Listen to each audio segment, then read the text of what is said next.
Hello, you're listening to the Talk of Spirit Animecast. My name is Andrew, and I'm joined here with Chris. Yo. Today's episode is a post-mortem on Anime Strike. Technically, it's been it's been 2 years now, I guess? It's only been 1 year, right? Yeah, it's been 1 year. It's been about 1 year since Amazon has seemingly left the anime sphere, and as we were talking in our last discussion, though, we thought it would be a cool idea to kind of look back and say, what did they do right? Because they did a damn good job, and we kind of miss them, right? Yeah. You're very sure about that. No, it's one of those things where we weren't sure when they were actually technically leaving, because it seemed like they were just they were piecemealing very small amounts out, and I think that was because they had a lot of, still hanging contracts that they still wanted to kind of fulfill before they finally stopped. But yeah, after a year, it's pretty obvious that they're gone. I mean, an unpopular opinion here, very much so an unpopular opinion here, and Chris might even disagree with me. I kind of want Amazon to come back at this point. I mean, we are technically going into an age of a possible monopoly in our anime offerings, and I'll take anyone at this point. I don't want to have just one company. I mean, as much as it sounds great to have one company, one service that you subscribe to, it's not a good thing. It usually always leads to bad in most situations.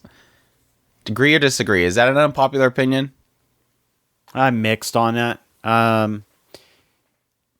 I think the punishment was there, if for a lack of a better term. Basically, and we'll get into this at some point, is they did silly things that did not work for them. Now, they received the punishment, and now, yes, I kind of want them to come back, having licked their wounds and realized what it was that they had done. But it looks like they're just going to go in a totally different direction. I just had an amazing idea. With how much, well, he's technically no longer there, but the whole space battle that has been going on between, Jeff Bezos and Elon Musk, would have been really cool to have Elon Musk decide to throw his ring into anime. I'm all for it. The dude is an anime fan. I mean, I don't know if people don't know that, but he is an anime fan. And this is a guy who is a multi-billion-dollar company owner. He's launching crap into space, and he's in company group photos with anime t-shirts. That's somebody right there. That is a fan right there. And I think he'd be somebody that would be on our side that actually wouldn't screw it up. At least he would have his pulse on the anime world. And I don't think he would mess it up as bad as Jeff Bezos, but yeah, and the biggest issue right now is you have all these really big companies, and to get into the ring, you almost have to be equal to them. That's just why don't people move away from YouTube? Because they're too big. How do you? I mean, there's 5 different companies off the top of my head that are out there, and none of them are solid. Yes. How do you get away from YouTube? You have to go to the other company. You can't go to the other company because they die the second that you go to them. Yeah, and that was always the problem. Whenever there would be a big exodus of YouTube, it would always be, okay, there's this service over here, let's go over here, and then everybody goes over there, and the company literally can't handle the weight of the people hitting their servers, whereas YouTube, they got through all that growing pain a long time ago, and now they're fine because they were able to grow with that movement to video. And I mean, my hat's off to, companies like Crunchyroll that was able to build that over time, but they also had their issues, and they built their infrastructure over time, and we went through those hiccups. So Crunchyroll basically went through the same issues that we had with YouTube, And to have a new company just kind of jump up is kind of impossible at this point. They always have to kind of rely on somebody else. High Dive has to rely on, VRV and Crunchyroll, and I'm not sure what they're going to do at this point. I'm sure they're probably just going to go back to High Dive and hopefully still manage to build that infrastructure they need for it. But I do agree with you that VRV? They were using VRV, yes. High Dive was on VRV. I'm not sure if they're going to continue because now Crunchyroll's bought out. Yeah, I thought VRV was a part of Crunchyroll. So yeah, VRV is technically Otter Media, I believe, which owns Crunchyroll. That's what I'm saying. I don't know if High Dive's going to have to go somewhere else because that's where most people go for High Dive is VRV. They don't go straight to High Dive. At least that's what I usually hear. Most people, they just go straight to VRV because they can get their Crunchyroll and their VR and their High Dive from the same location. But I do agree with you. It's the idea that it is sad to kind of rely on the big companies. Like when I'm here looking at what's happening with Crunchyroll and Funimation, Netflix is over here, but they're technically just throwing their own money in there. And they're not really doing what everybody else is doing. They are, but not seemingly enough of this buying of simulcasts. I do still want another hat in the ring, and it sucks to go, well, let's look at big companies and see which one can possibly stream it, and it's Amazon. It's like, I don't really want to rely on Amazon, but at the same time, like I said, I want another person in the ring. I don't want it to be just one person, and then Netflix over here going, yeah, we got 2 titles in the spring. Hey, we got 5 titles in the spring, and that's about it. So, and again, I have my issues with Netflix as well. And the biggest frustration that I have with Amazon is that they are absolutely hurting creators, and it's like I'm stuck because as big as I was into Audible, it's really frustrating to know that because they keep slapping me with this big old warning every time I quote unquote cancel my subscription. You're going to lose all of your books. I've spent nearly $3,000 on your platform. You should make it to where I can keep my freaking books for a little bit longer. This is absolutely absurd. And yet all of my authors are sending me messages of, hey, we're not going to be on Amazon anymore or Audible anymore. And it's like, thanks, guys. That's just...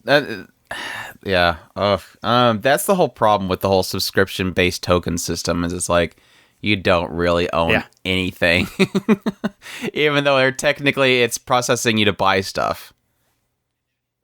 It's a fake buy. And that is the one thing that exactly. As far as digital stuff is concerned, that has always been one thing that I've always given Andrew. That is the one argument that I have always given to Andrew. It's like, you are absolutely correct. I technically do not own these things. I have purchased them. I purchased rights to them. Just like the whole Microsoft operating system. Technically, I don't own it. They can revoke my access to my own freaking computer at any point. But that's even taking it a step further, because I'm fine. You can make a good argument of the idea of, buying digital on a video game platform, because when you buy it, it technically is on your system, and, forbid they don't make your system break itself after a while, you can still play it. You just can, there's a possibility in the future you can't download it anymore, which is perfectly understandable for the company to not continue to keep a server up for, 30 years, but to have it completely stop when you stop subscribing is ridiculous, or disappearing if you don't subscribe for too long. That is absolutely insane to me. Which, yeah. We'll get into other bad Amazon practices later. Yeah, if I remember right, I've had my Audible account for nearly 8 to 10 years. And back when it wasn't Amazon, right? Huh? Back before it was even Amazon, right? I don't know. Because didn't Amazon buy them? It's very possible. I remember I've been with Audible for a really stupid long time, but yeah, it seems like at random it was suddenly linked up to Amazon, and I don't remember it becoming Amazon, but whatever. So I just maybe just kind of assumed it had always been Amazon. So it's very possible. That was during the era of Amazon buying a lot of companies. Well, I even first bumped into it. It was an old Windows phone that I think you gave me. That's how long I've had it. And I just started an account with them, and they get roughly what $10-12 a month. So you think 8 to 10 years, and that's not counting the. At some point, I went to the 2 books a month system, and then on top of that, the buy 3 for $30 thing. So yeah, I've got gobs and gobs of money into this stupid company. Yeah, it looks like launching Audible in 1998. In 2003, they reached an agreement with Apple to put their audiobooks on iTunes. 2008, Amazon announced that they would buy Audible for $300 million. They got ripped off. Oh my gosh. That's They got ripped off. Looking back, they got ripped off. But it was a different time in 2008. I mean, Audible wasn't that big. Well, they definitely grew. I was like I said, I was the authors that I was talking about. It was like they suddenly their books, because these guys are people who just dump books onto Audible, and they were constantly. It was like 1 month they'd have like 3 books on Audible, and it was like, okay, I just pick my choice of the list of books that they have, and at some point it was like they just stopped producing books, and I would go to their personal page, and it's like, no, they have books coming out. Why are they not showing up on Audible? And then finally I was like, okay, I had hit one of them, and randomly it's down here for those who are listening to Audible. I'm like, okay, I'll just click there. Maybe they've got a message for me. And it's like they were literally telling me apparently they're getting like $9 or barely $1 per book. Yeah, compared to Google, who they don't have as much reach through Google, they're getting like $5 a book on Google. And it was like, yeah, I can see why you would want to $1 versus $5, and yeah, you're missing out, but you are missing out on the reach. And they were that's what out, Amazon's counting on. Yeah, is we're so big. Exactly. It's just like Apple. You want to reach a huge audience, you're gonna have to take a nice big chunk out of your paycheck, basically. Mm-hmm. So you have to of juggle. If I can still manage to gain the same amount of audience with a smaller audience, but same amount of.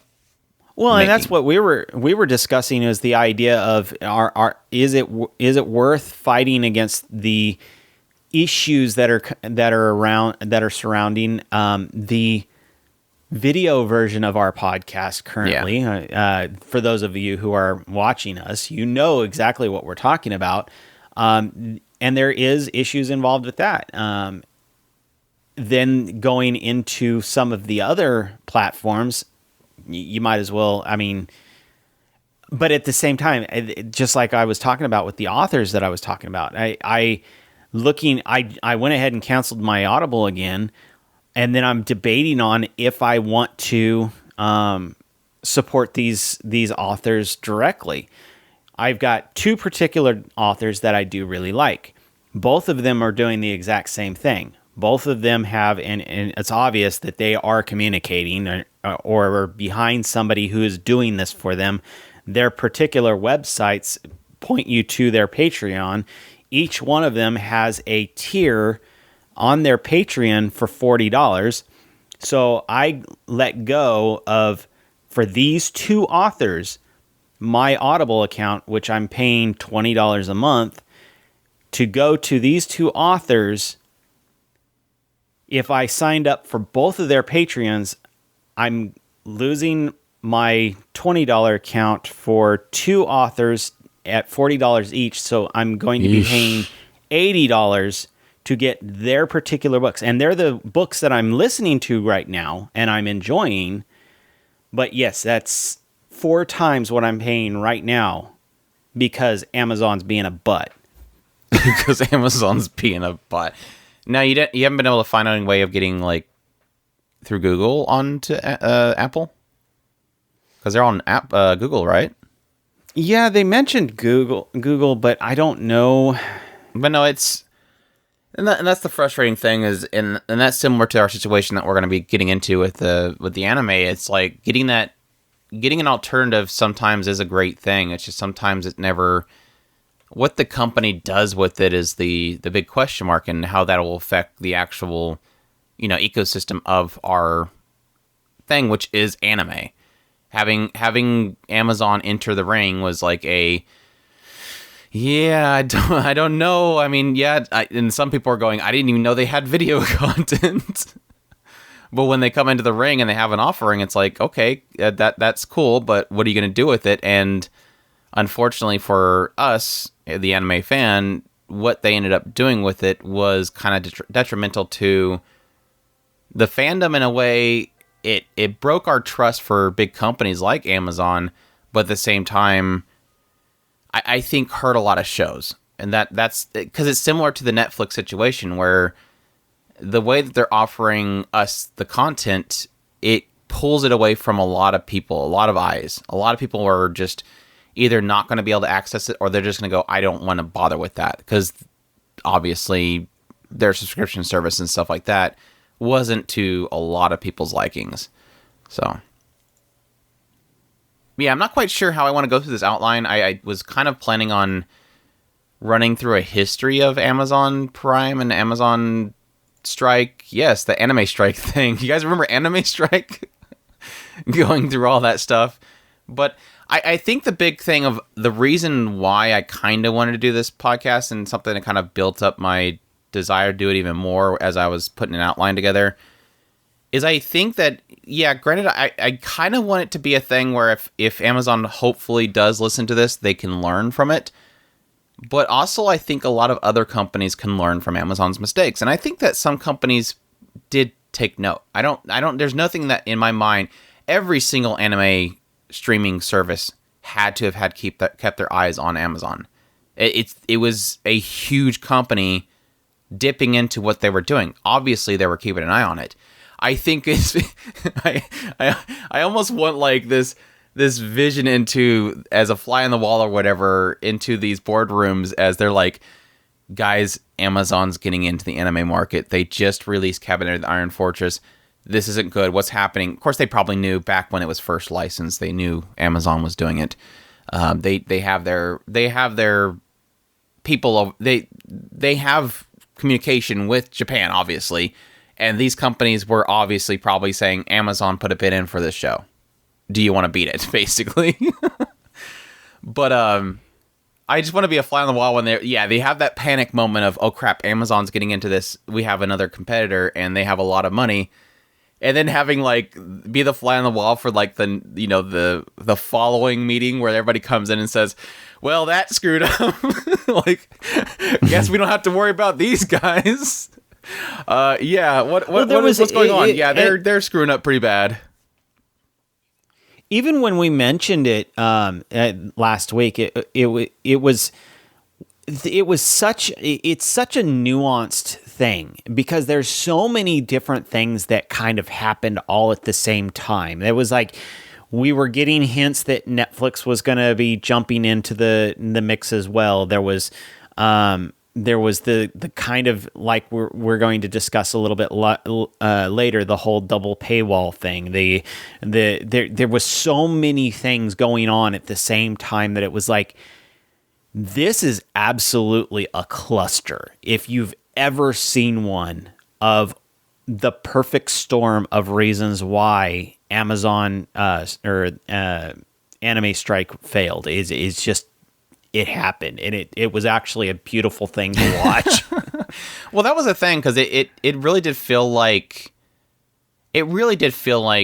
Amazon going into anime was a direct response to Netflix going into anime.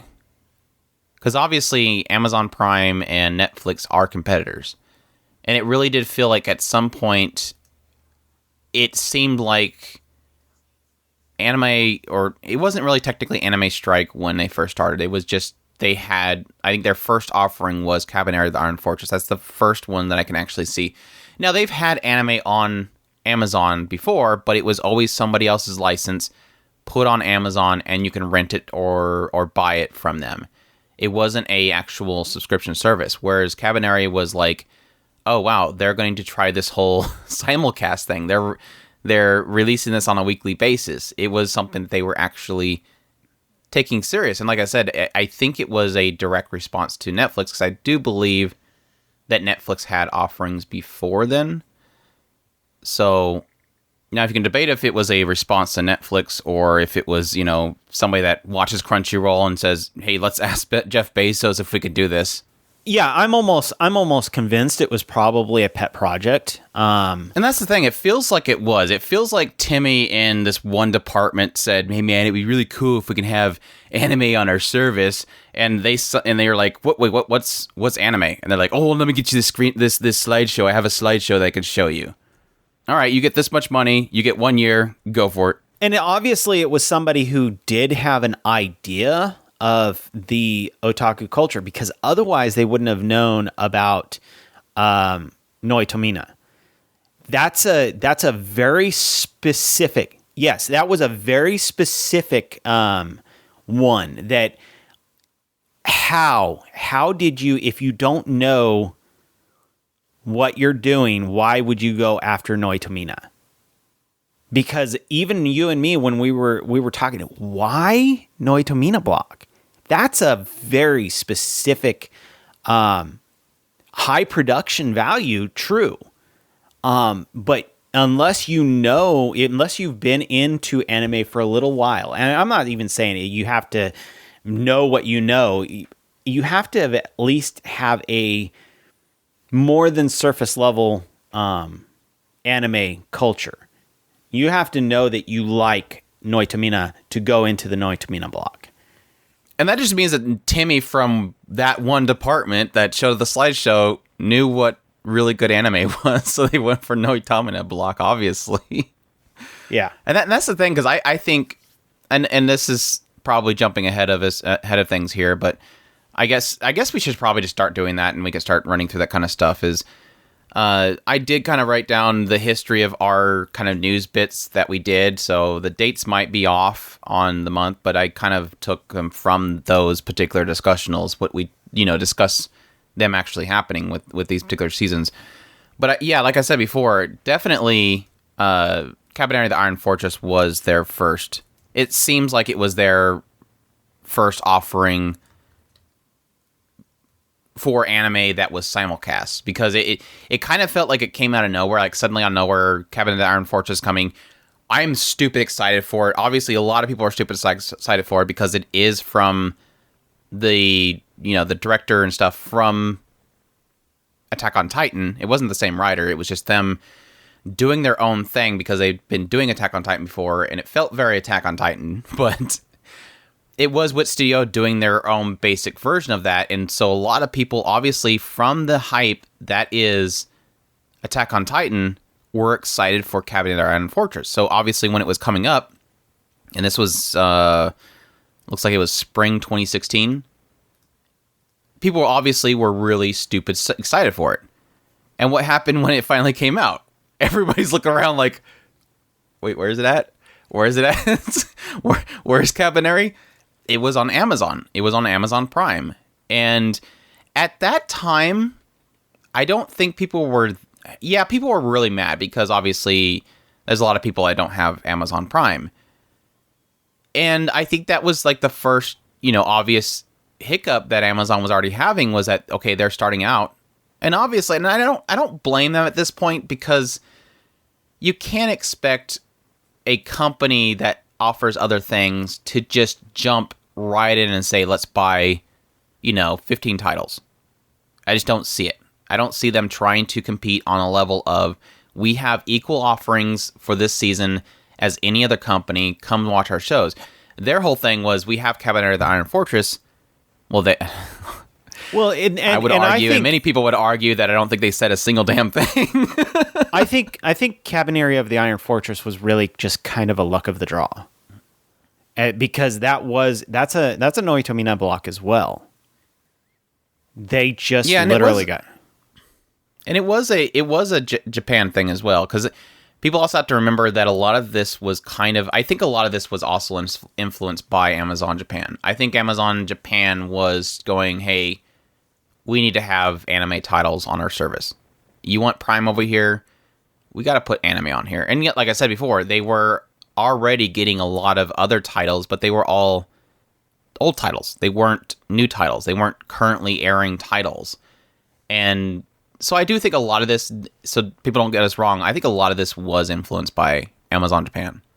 They were trying to get big over there, and I think they were trying to launch Prime over there to be successful, and I think obviously you can't do that without anime, which does make me more surprised now than ever that Amazon Japan wasn't able to keep that going and did not influence them enough to do it properly. Because now, granted, I think they did a lot right. I mean, they were doing better than Netflix with just having the titles available on a weekly basis. That's a huge thumbs up for me. It didn't screw that part up, but it is odd that keeping that in mind, it seems odd that they didn't have more offerings and that it didn't last longer than that. But I think that's the thing of somebody probably over there was going, hey, you want Amazon Prime to work over here? Yeah. How do we do it? Get anime on there. And they're like, oh, okay, you have a year. Go at it. Let's see what you could do. And they're like, okay, well, how much money do we have to spend? It's some stupid cartoon thing. Here, have this much money. Can't really do much with this. Sure, I guess we'll make one deal with Noitamina. I totally expect like they probably blew most of that budget on just securing that agreement with Noitamina. And that's what we'll obviously get into with when I think it was early 2017. That's when we first seen our first, like, this is a Noitamina show, which was The Great Passage, I believe, was their first title that they ended up having on there. That was Noitamina. Am I right? Am I wrong? No, Attack on Titan was. Oh, I'm sorry, not Attack on Titan. No, it's Cabinet of the Iron Fortress. Cabinet of the Iron Fortress. Yeah.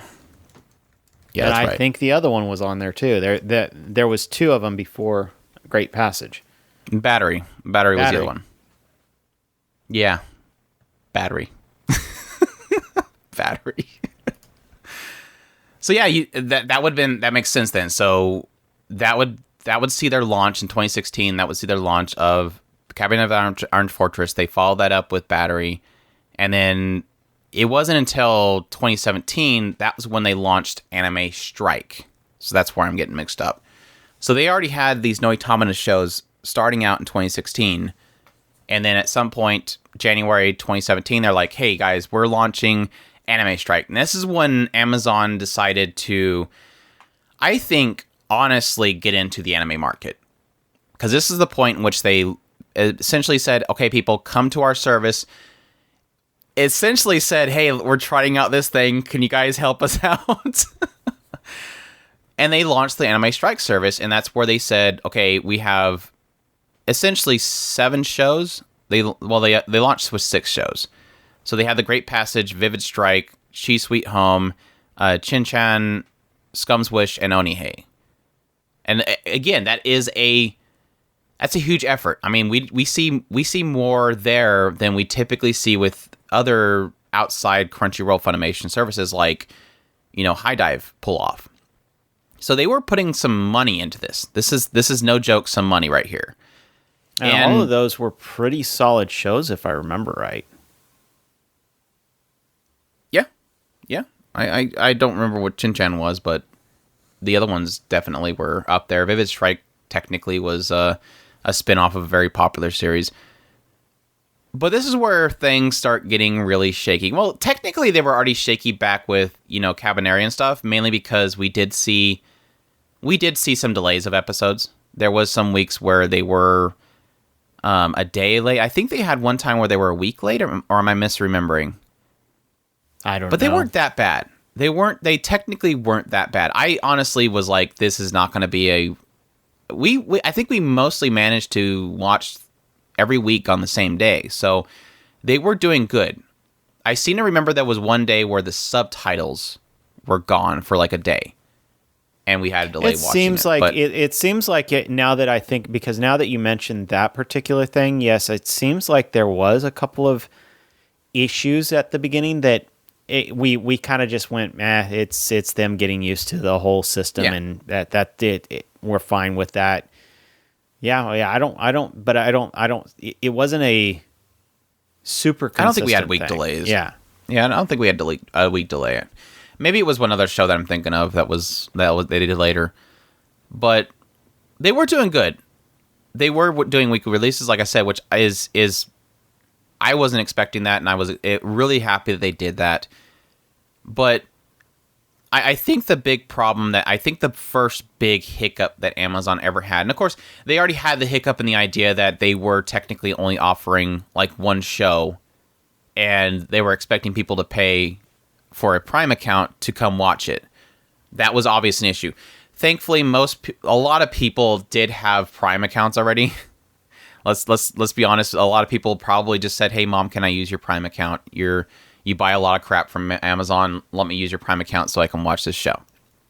But it still does suck because, and especially back then, that was the only thing you could do was buy a year of Prime. There was no offerings of saying, I'm going to buy, 2 months and then I'm going to cancel my subscription. You literally had to buy a year. And I think now they have it where you can, if you cancel, they'll give you your remaining balance back, which I think is nice. But the big upset here, so this would be strike 2 technically, no pun intended. They launched Amazon Prime or Strike, and their thing was, okay, hey guys, we have thousands of anime and films available that you can watch right off the bat. We're starting off with some exclusives. We have The Great Passage, Vivid Strike, Chi Sweet Home, Chen-Chan, Scum's Wish, and Onihei. We also are bringing back the catalog of Nanaha, which was awesome at the time. $5 a month. And you're thinking, wow, $5 a month? That's amazing. Great. Cool. Thousands of titles. New simulcast, $5 a month. Let's go do it. Require a Prime account. There was the big stink. This was strike 2 right here. This is where we're like, so wait, you have to get an Amazon Prime account. Yes. Then you have to pay $5 a month for Anime Strike channel. Yes. That seems like a bit much. Yeah, but HBO's doing it. And that was, I think that was really what they were trying for. And it's exactly what they were. It's kind of silly, but basically what they were thinking along, and I think that we even mentioned it. It's kind of backwards thinking, and because they were thinking, I am providing you a cable service, and this is effectively a package. You're going to be buying. Yeah, and they were doing that. They had a lot of packages on their service. They had a lot of companies that were, on their channel on Amazon Prime that they were offering packages for. And so they figured, okay, well, let's make a package for anime. But this is that first problem that you're running into, is where you're not realizing you have a different market here. This isn't HBO. This isn't somebody looking for Game of Thrones or something. This is people that are already on other services that you now have a couple of their titles over here. And now they're leaving their, already established norms of, say, $5 a month to come over here, and you're like, well, yeah, you're going to need a Prime. You're going to need a Anime Strike channel account. And yeah, that's exactly what they said. And I had to go dig up the quote that they had back then. But when somebody asked, it was Decider, when they asked Amazon, like, hey, are you going to lower the price here? Their response was, we wanted to create a separate curated channel apart from Prime Video. This allowed us to go deeper into the content, dedicating marketing and creating benefits specific to this audience. Additionally, subscribers will find much more anime content as part of the subscription than what they would be found on Amazon or Prime Video, which is similar to channel subscriptions like HBO and PBS Kids. As an example, besides the Prime benefits like 2-day shipping, Twitch Prime, Prime Music, Prime Reading, membership also opens up new doors, more convenient ways to shop, like Prime Now. And again, the bingo right there. They literally just said it. Their mentality was subscription channels. Their mentality was you buy DirecTV and then you pay a little extra to get HBO. Their mentality was cable. Their mentality was standard television. And it doesn't work in both online streaming, and it does not work for anime. It's just, again, backwards thinking, like you said. And that was, again, their biggest screw up that they did, I think. Honestly, I think that was... And I think no matter what happens, when a new company jumps into the anime sphere, no matter what happens, they're going to get criticized for something. But this is one case where I was like, I can't defend this. Like, we were defending, technically we were defending Amazon back when they had Cabaneri. It was like, okay, yeah, it sucks, but you just need Amazon Prime, and Prime is this. And it still sucked then because we were technically saying you would have to, and we acknowledged it too. I'm not saying that we were ignorant of it. We technically had to say, hey guys, if you want to watch Cabaneri of Iron Fortress, you have to pay $60 a year, which technically wasn't that much in a monthly basis. You just had to pay it up front. It sucked saying that because it was only for one show. And it would have been easy to have suggested to people to get Prime when it came to Anime Strike, but it was hard to sell to people when they had a double paywall. There's no defending it. That is a stupid decision, no matter how you look at it. And again, it was them looking at their other services and thinking that anime was going to be the same. Anime is a weird one and this is something that I wish a lot of these companies would realize when they jump into the pool. It's like I think even Netflix is kind of I think they got it to a point, but they're missing the bigger picture at the same time. One of the things that these companies I don't think realize, and this is one of the quote unquote nice things that's going to come out of the whole Crunchyroll or being bought out by Funimation, is at least that's one less subscription that we're going to, at some point, we're not going to have to pay it for anymore. Now, it might go farther away from us by going on to only PlayStations. For all I know, I hope they don't get that bold. But the funny thing is we kind of have hinted at it, do you realize how many subscriptions that you have to be into the anime sphere? You have to have a subscription for Crunchyroll. You have to have a subscription for Funimation. We were talking at that time. We were. What was the Sunrise channel at this? What I don't remember what company that they had started there. That they were. Gundam had its own channel. Yeah. Sunrise. Yeah. I mean they had a subscription. It wasn't it was. If you would like to have a subscription, we'll take away the ads. But they had something that they were trying to get started there. If you don't want to see Gunpla ads, subscribe. And then there was, at the time, there was also Hulu. You could do Hulu, but most of the time, everything that was available on Hulu was on Funimation, so it wasn't really that bad. You could also technically get a subscription with the Anime Network. I think they've kind of they're there. Anime Network was around the time, and that technically was Sentai. That was High Dive before High Dive. And you had Daisuke, which was the other channel. Daisuke was one the you're other talking one. about. So yeah, when Cabaneri came out, we had Crunchyroll, Hulu, Amazon, Funimation, Daisuke, Anime Network. That was before Netflix. And then Netflix obviously was around. Well, not before Netflix. Netflix had shows before Cabaneri. What I mean is, on that particular season, Netflix didn't get anything. Right. But you probably had a Netflix account at the time because you thought that they were going to have another show. And you possibly had shows coming out in spring 2016 from Netflix. They were shows that were probably aired, 2 months prior or 6 months prior in Japan that were finally being dropped on Netflix. So you probably had a Netflix account at that time. So that's 7 accounts. Right. And if you consider, if you give them a lot of leeway, $10 a month, $10 a month per subscription. And yes, there is a lot of subscriptions that are a lot higher than $10 a month. I can think of Crunchyroll off the top of my head. I haven't looked at the Netflix in a while, so I don't know if they're where they're at right now. But just that on itself, $10 each, that's $70 just per month. And granted, Hulu's offerings are typically always Crunchyroll or Funimation stuff. So I don't remember a time where Hulu got an exclusive. I want to say that something Funimation was only available on Hulu. I can't remember. Was it One Punch Man?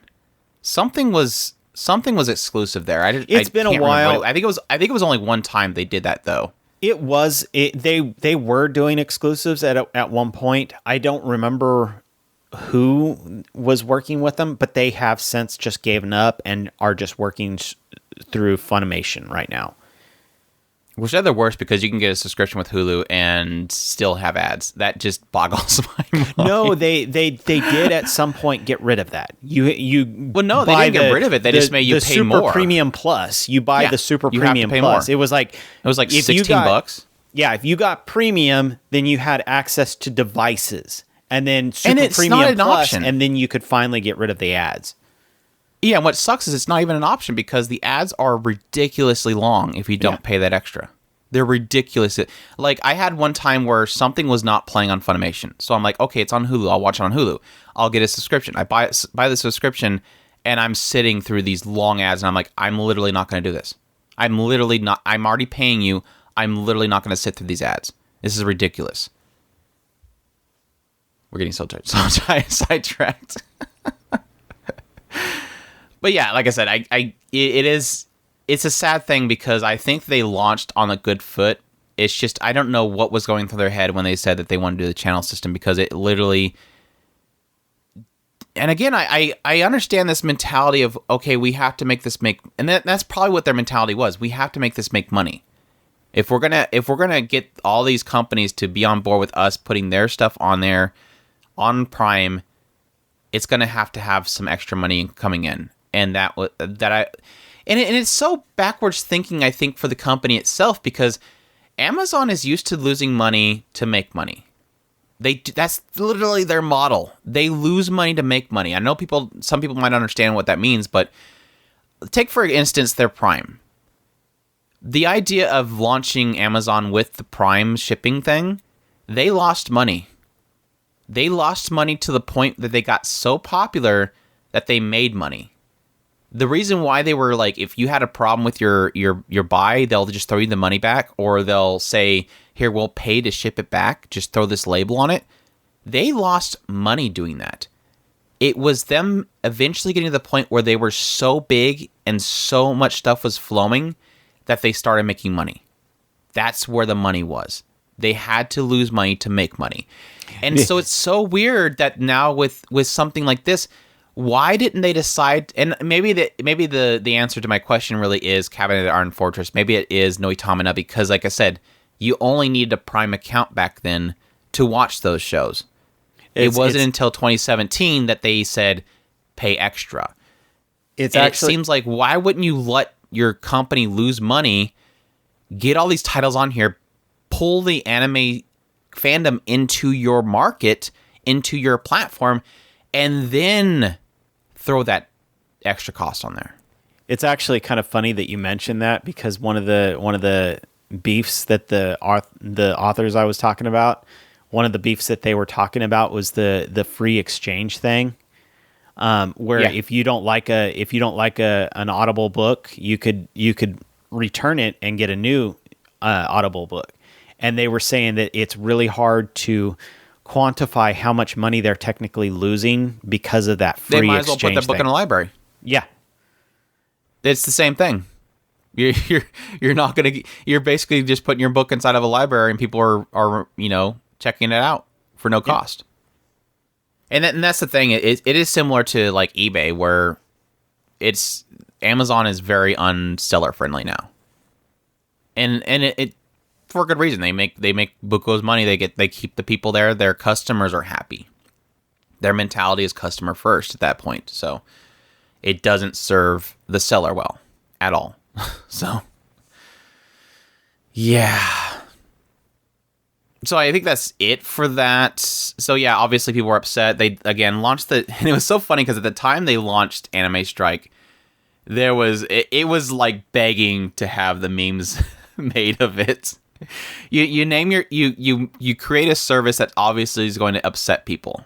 Like, I don't see a single person in that boardroom being like, yeah, they're going to be perfectly fine with paying an extra $5 to get this. HBO does it. It's just like any other channel service, subscription services. Obviously, people are going to be perfectly fine with it. And I could totally see that Timmy guy that was off, suggesting it to begin with in the corner going, yeah, that's not going to work. And then they chuck him out the window like the comic strip. But yeah, that didn't fly well. So obviously, the joke came out of, Amazon strike, I'm striking against it. All the strike jokes comes out. I mean, it's not gonna. It was a cool logo. I mean, branding and everything. I think it was cool, but it was definitely starting on that foot. You're asking for it. You're definitely asking for it. Quickly after this, we have, Amazon trying to, and they tried to kind of soften the blow with the Comixology thing, which I thought was cool. I honestly, myself, as somebody that was already subscribed to Amazon Prime, I thought it did soften the blow a little bit to get something extra out of it, which I think is where the Comixology thing came from, which they basically gave you a free manga every month. And like I said, I don't think it technically saves anything, but it was a way of softening that blow. And I think they launched with Blue Exorcist and Parasite, which technically Parasite at the time was gaining, it was obviously popular because Parasite, the adaptation was already out. So yeah, I don't know. It was a nice effort, but I don't think it technically was going to save anything in that regard. Anything on that one? Any response? Were you excited about Comixology stuff? I guess technically you didn't really access any of it. No, I didn't access it, but I honestly didn't even know that Comixology was linked into Amazon Strike. Just truth be told, so that was a news bit that I completely missed. Amazon had Comixology, so it worked. another buyout. Yeah, I think going on into July 2017, that's when we kind of seen them getting like a pretty good boost in the titles they had available to them. And then into October 2017, again, they're still kind of keeping that momentum. That's when they got Inuyashiki, and I think that was a huge grab for them because that had a lot of buzz going around it. For me personally, Yuki the Hero was great. Land Illustrious was a huge one because I know that was a title that a lot of people were going, this title you need to keep an eye on. I know a lot of content creators were going, don't sleep on Land Illustrious. Well, technically, I think a lot of them waited until way late into the series to really kind of acknowledge it, but people were acknowledging it, and people were saying, check this out. And it had the similar situation as Cabinet of the Iron Fortress, where people wanted people to pay attention to it, but nobody could access it. And I think I this is one of those things where I kind of honestly want to look at like metrics of pirating sites to see if things like Land Illustrious, things like Cabernet, seen them see traffic boom. Because it's obvious people weren't watching it on Amazon. And I think that's a similar case to things like, big Netflix titles. They're probably not watching on Netflix because it's that extra distance you have to go, that extra pay you have to make just to watch something over here. Well, technically for Netflix, it's just being able to access it in general at the time that it's being released in Japan, but that's a story for another time. But yeah, Girls Last Tour, Land of Lustrous, Inuyashiki, Himoto Amaro-chan getting a sequel, all that stuff technically was huge for Amazon to get. And it, unfortunately, I think mostly is squandered because they were still in that period of time of anime strike subscription. So yeah, it seems like what, Banana Fish was the last one that we technically watched. I mean, because every one of them that you're mentioning, okay, just off the top of the head, these are all Noitomina block. From the beginning of Amazon Strike, we got Cabaneri of the Iron Fortress, Battery, Great Passage, Scum's Wish, Saikano, How to Raise a Boring Girlfriend Flat. So that was what, the second season or third season? Second season. Second, yeah. Then Dive 2, Dive Explanation, Inuyashiki, which Andrew mentioned a moment ago. After the Rain, I think we went hard on that one. Watakoi, Love is Hard for an Otaku. Banana Fish seems to be the last one I seem to remember. Vinland. Amazon Strike. Huh? That was, yeah, Banana Fish was the last of Amazon Strike's offering, but they still had, like I said, I think that they already had licensed Vinland Saga, so Vinland Saga was their last title that seems like they had on their platform. That's not Noitomina block though. That I'm just remember saying the last show. Right, I'm trying to remember when the Noitomina block came off. So the last Noitomina would have been, yes, Banana Fish. That seemingly is when their contract ended, because right after that, The Promised Neverland was, on Funimation and stuff. Of course, that also was an Aniplex title. So there is the argument made there that was something that was possibly pushed by the fact that, Aniplex is obviously going to have it on their platform, which is Funimation at the time. Yeah, it seems like Saranzan was on Crunchyroll. The Kappa Funimation? Boys. Yeah, I know what you're talking about. I think it might have been Funimation, but yeah. Yeah, it's on. It says it's licensed by both Crunchyroll and Funimation, but that could be just because everything's changed now. Yeah. So yeah, definitely Banana Fish was the last one. Promised Neverland was available elsewhere. Sarazan Mai was elsewhere. Given definitely was Crunchyroll. They were pushing that hard. Psycho Pass, I believe, went on to Netflix as well, and Funimation. So yeah. God, they have such good shows in October. Yeah, right. So many good shows. So many good shows. So yeah, it was a sad time because I like I said, I honestly wanted them to be successful. It's just they weren't putting their good foot out there with the subscription service. And obviously in January 2018, after a year of the whole service, Amazon's anime strike shut down. They still had their shows available there, and again, they were still continuing to release the Noitamina stuff. So, and it was kind of sad too, because you had the shutdown of the channel that is Anime Strike, but they still had titles there, and they were still simulcasting. And this is where they kind of reverted back to how they were back in pre-Anime Strike days, where it was just all you needed was an Amazon Prime account. So again, it was easier to sell on the idea of watching it there because you didn't have to have that second subscription. And so it worked. But, yeah. And then finally, the last bit was in December 2019. That was obviously the month of the last episode of airing of Vinland Saga, and that was seemingly the last simulcast show that they had on Amazon's platform. again, they still have other anime titles that come onto the platform then and still now. It's just they're all technically old titles that are not being simulcast. So it's kind of a different story. So yeah. And so yeah, what's the issues? What were the issues outside of the double paywall that Amazon had? And I know we mentioned earlier the subtitle issues. They had issues here and there where I think the issue with missing subtitles is definitely something that was, again, early on, and I didn't really see much of it.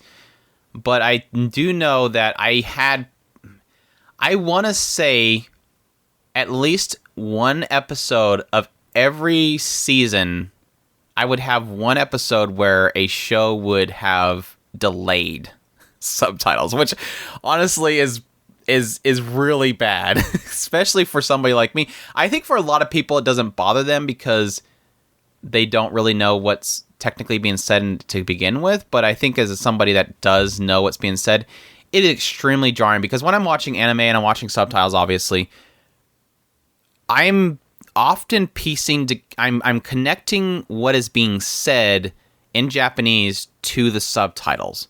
And so that helps me often cases catch where the subtitle is technically wrong.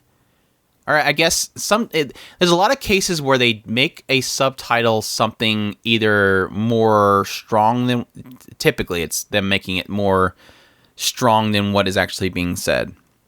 So if they say something like, why you, they'll change, for some reason they'll subtitle it as you son of a, or something like that. It's like, that wasn't that mean. Like what he said was not a cuss word.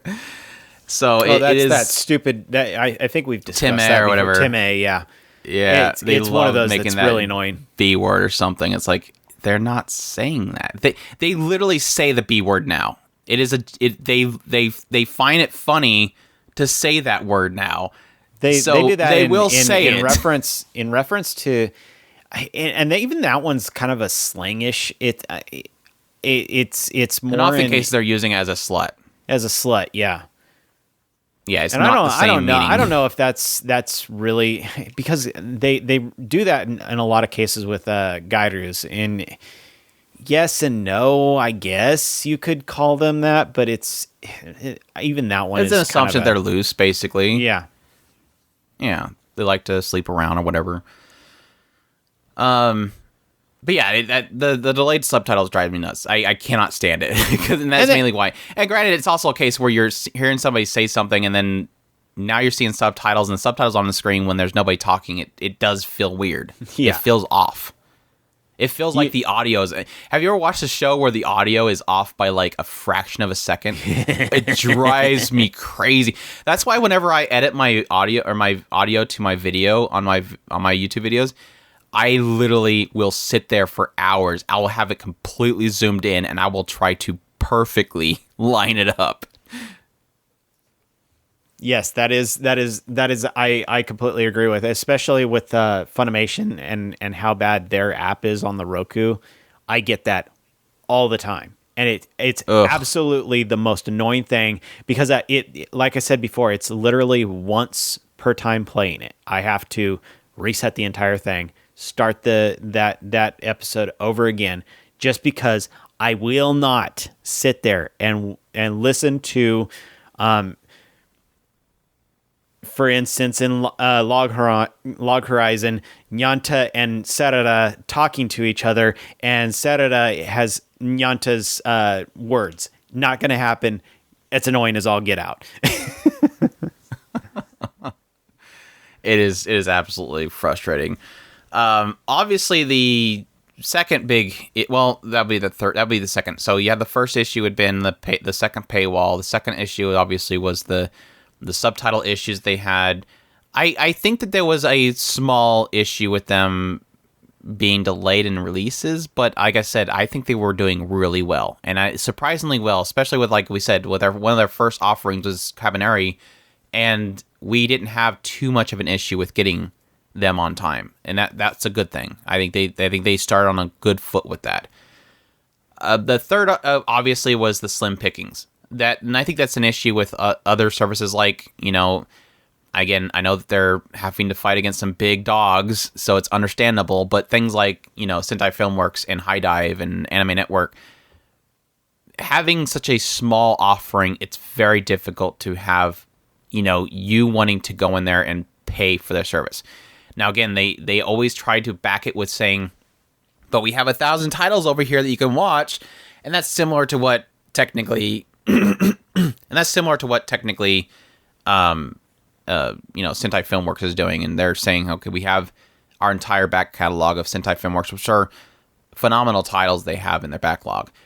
But Amazon is a difficulty because they were offering other people's content and they were offering really old titles, which again has its own market. There's a lot of people out there that are like, yeah, sweet.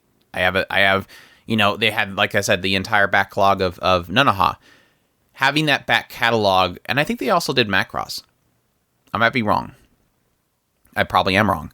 Having that back catalog is cool for people that do like that back catalog and they want those older titles, but as we've mentioned before, the aspect of people wanting older titles is very slim. The lifespan of shows is so short.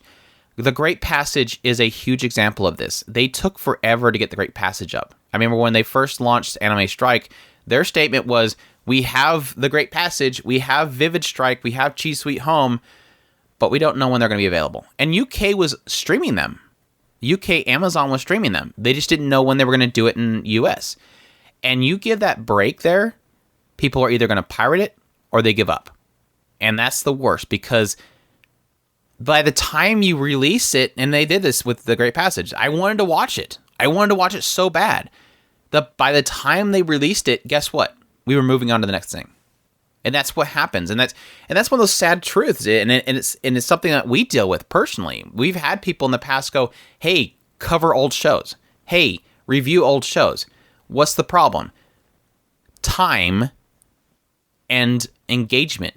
We have a huge majority of our listeners want the now. They want the shows coming up. They want our opinion on what is airing right now, because what's old is old. What's next season? Let's move on. What's next season? Let's move on.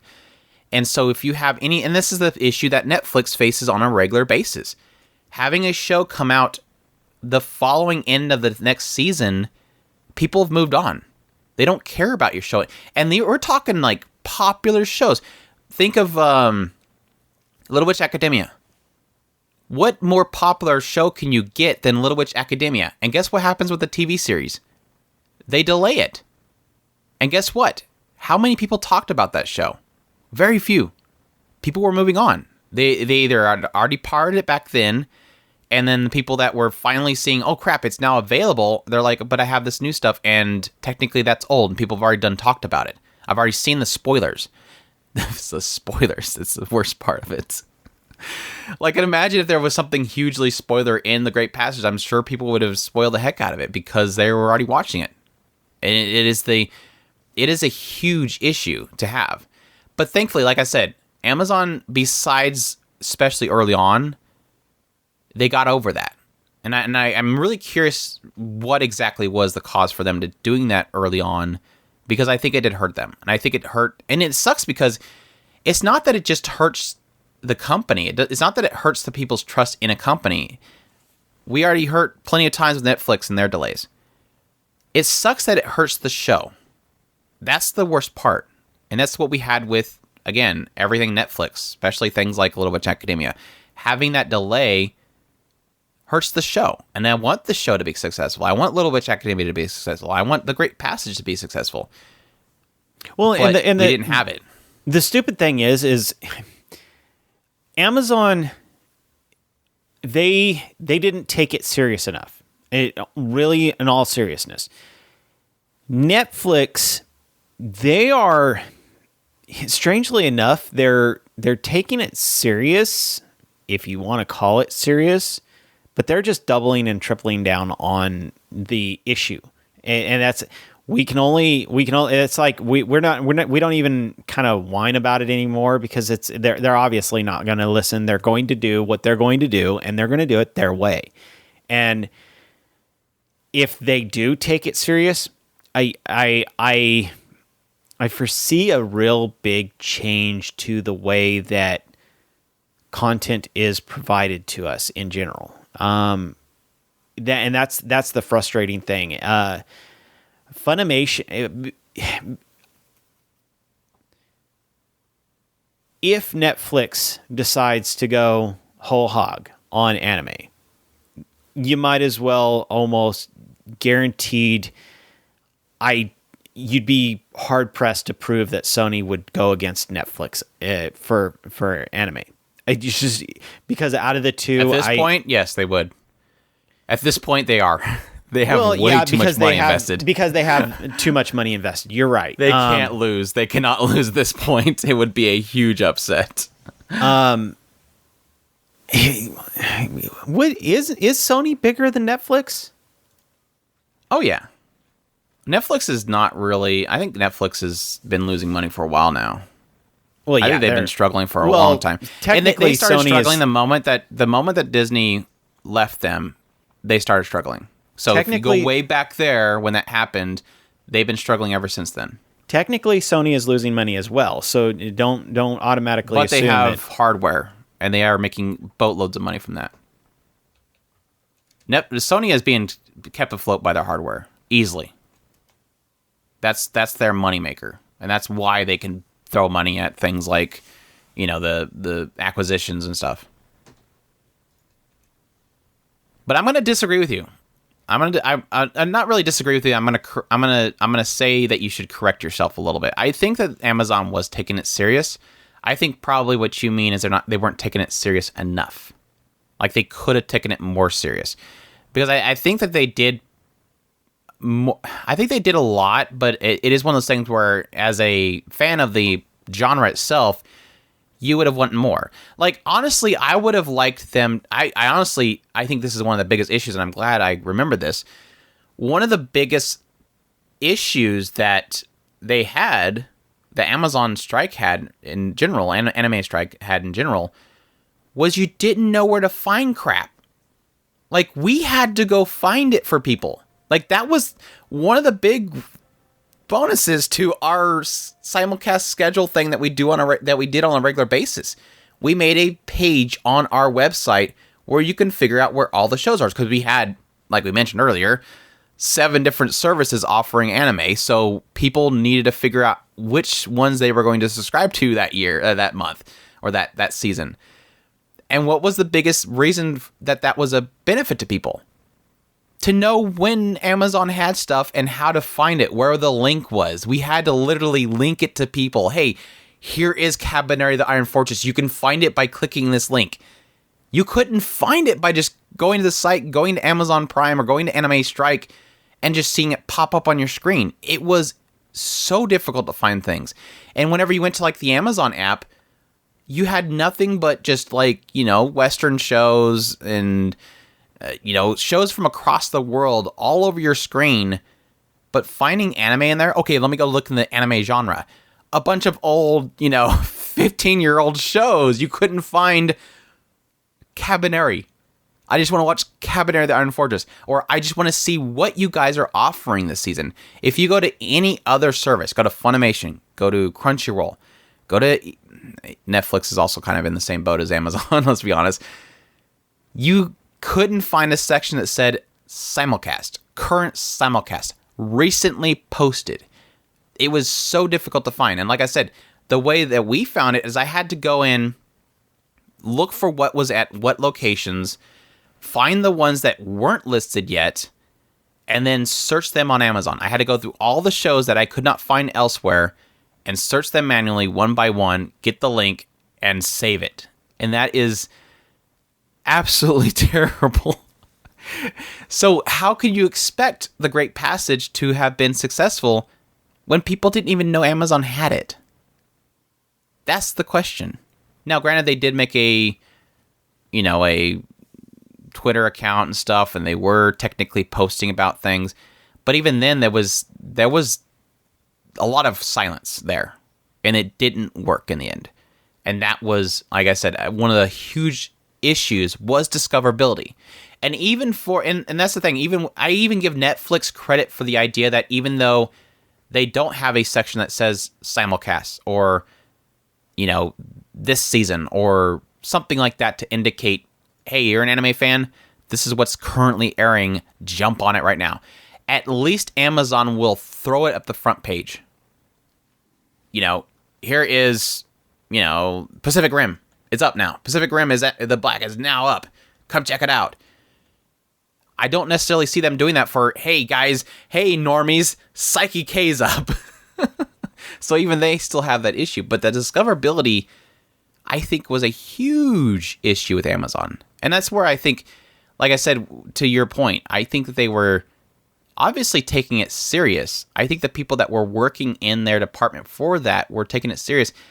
I just wonder how much time they had to do it. I wonder if it was just, again, like you mentioned earlier, if it was just a passion project for somebody in their video department. Hey, yeah, I'm always putting up all these other TV shows. I would love to be able to put some anime in here. I would love to be able to market some anime. And then finally they got the okay to do it, and then it's like, essentially them walking into the room with all of the big players, HBO and stuff, all like walking around going, yeah, all right, let's put this up on the front page now. Let's put this up on the front page. And then he walks in with, the great passage and going, hey guys, can we put this over? Can we put this on the front page? No. Okay. I'll.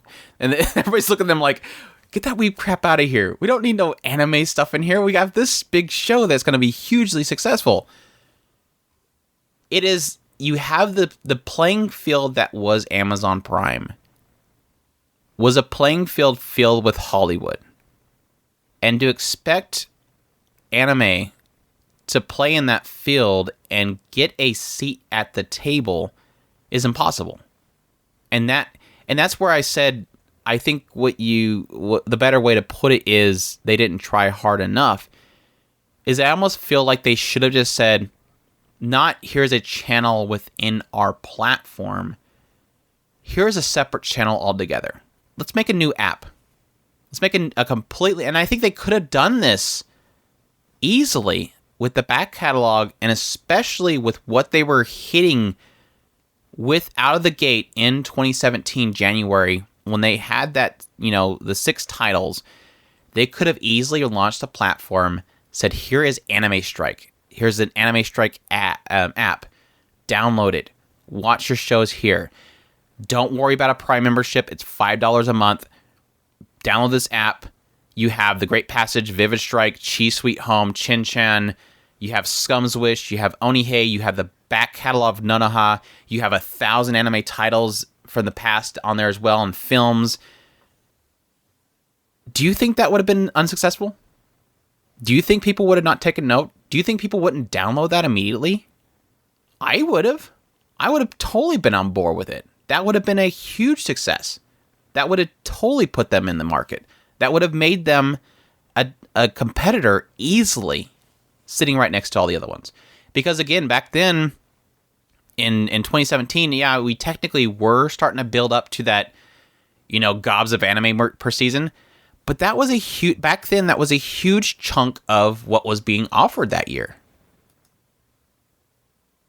Am I wrong? Are you disagreeing? Are you disagreeing with me criticizing your way of saying that? No, I don't disagree with you. The problem is more along the lines of when I say taking it serious, it was more along the lines of just like, to me, the way that it looks when it almost looks like they're dipping their toe in the water. Are we going to do this? Okay. I mean, if you stop and think about it, like I said with Netflix, if Netflix actually takes this serious, they could very easily bump Sony off the chart. Now, I agree. Both of them they're both titans either way, and so it's not like they're not going to go down without a scrapping, without a brawl. But neither of them think that anime is worth the time. Just like Amazon did not think it was worth the time. That's what I meant when I said they're not taking it serious. And not saying that they didn't dump a lot of money into it. I'm saying that when you take consideration of how big these companies are, all three of them are massive titans.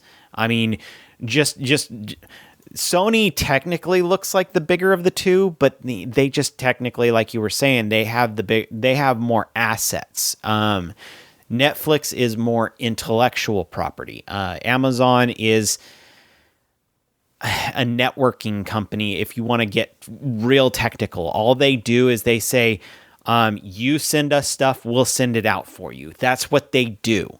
So the same with their television stuff is you send us your shows and we'll put it up on here. Yeah, exactly. When it comes to their books, they're doing the same thing. You send us the rights to author it or to make books out of it, and we'll put it out here for everybody to see. Audible, you do the thing, we'll put it up here on our platform. We have a platform. And Netflix is similar in the fact in the respect of we have the platform, you give us your property, we'll sell it for you. So each one of these, the problem they eventually ran into is when nobody wanted to give them stuff anymore because they want to make their own platforms. Now they have to make their own stuff. Yeah. And now you're the only one that is technically different is Sony, where they are actually making property and selling that property. And so they're the only one that's a little bit different. And so their financials do reflect that in a different way. But all three of them are massive corporations. I mean, so we're talking, I guess, apples to oranges in a way, because when I say they're taking it serious, I mean, how much are they actually investing in this? Sony is the only one that actually, per se, is taking it serious. But when it comes in respect, they're the smallest out of the three titans. And we're talking, okay, the little brother on the block compared to the other. Now, Sony will have the best recovery rate because they have other things that they're putting their money into in a different way, because they have other things that they can rely on. I mean, Blu-rays. They're diversified more than you can even talk. Blu-rays are technically owned by Sony. Some of the not owned by Sony, but they're in the committee for it. Okay, my meaning I just don't want people to correct you. I'm just saying that. Okay, meaning that they have the ability to make money off of pretty much everything. They are the most. They have the most streams of income. Netflix, if everybody stops diversifying 101. Yes, exactly. You've got it. Netflix, if everybody randomly decides to stop having subscriptions with Netflix, they're in trouble, and they have to change the way they're doing things, because they don't really have other streams of income. It's all their platform. Mm-hmm. Amazon is kind of more solid in that, because they have other things that they're doing. Like I had mentioned earlier, they have Audible, they have Amazon, they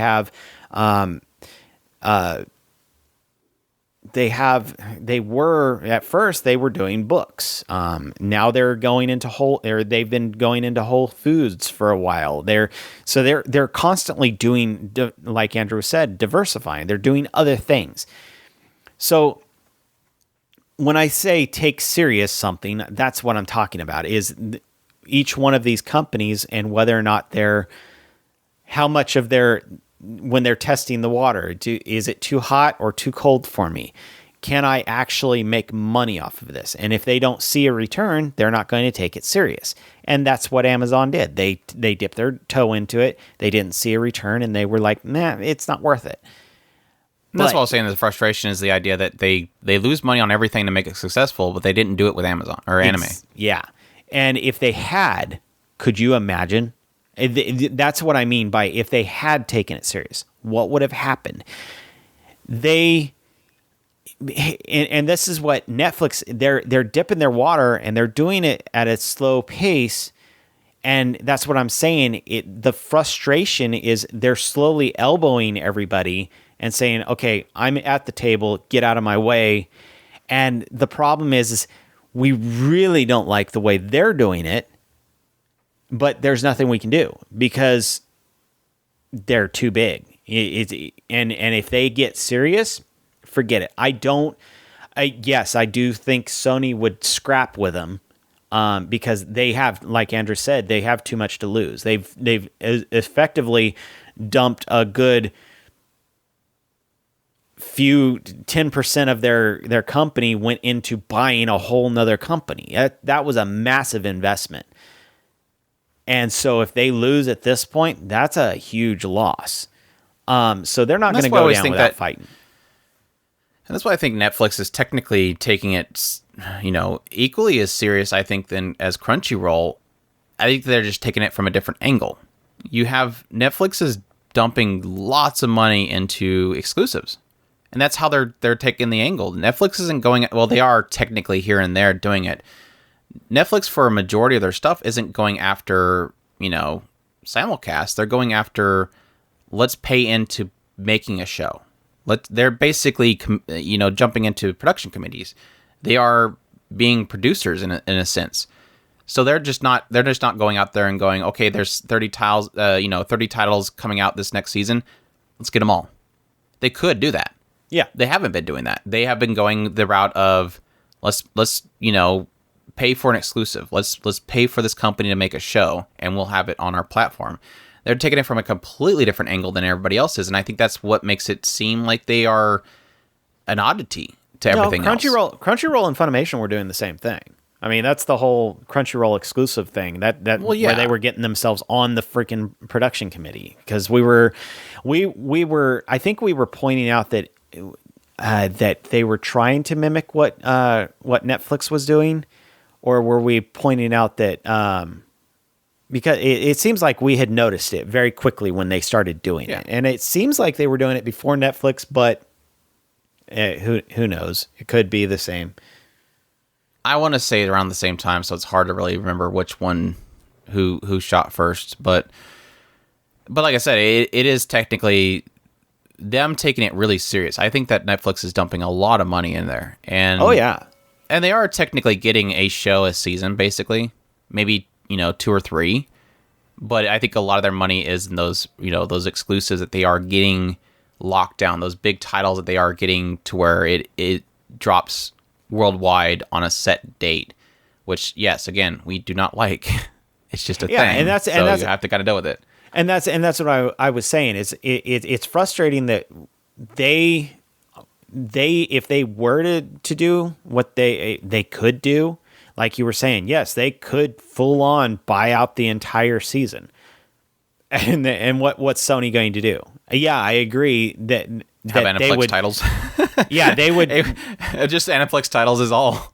They would get to scrapping because they would have to take it serious, and right now they don't necessarily have to take it serious because it's a bidding war. Whoever has the better connections is probably getting it. But I'm sorry, if Netflix got serious and said, okay, I want to buy all of the shows, what's Sony going to do? Have Aniplex titles. A1 Pictures titles, all those ones. But no, it is funny because it's one of those things where I do know that there is some groups, some committees that will only work with certain companies. 'Cause I think there was a time, I think somebody had posted an interview or something like that at some point that did kind of point out the fact that there is sometimes these companies, they don't like Netflix. When Netflix walked in that door, they didn't like them. They chose to stick with what they were currently doing. And so I think there is something to be said about a relationship that maybe, Crunchyroll or somebody had with these companies that probably kept them, continuing on. Like you have to admit that there is something to be said about a company that, yes, technically did start out as a pirate company, but went through the efforts of making it into a legit thing and then bringing a large sum of money into these companies' hands before a show even aired. There had to have been a huge positive that was created from that. But there is only so long you can go before money starts talking louder than that.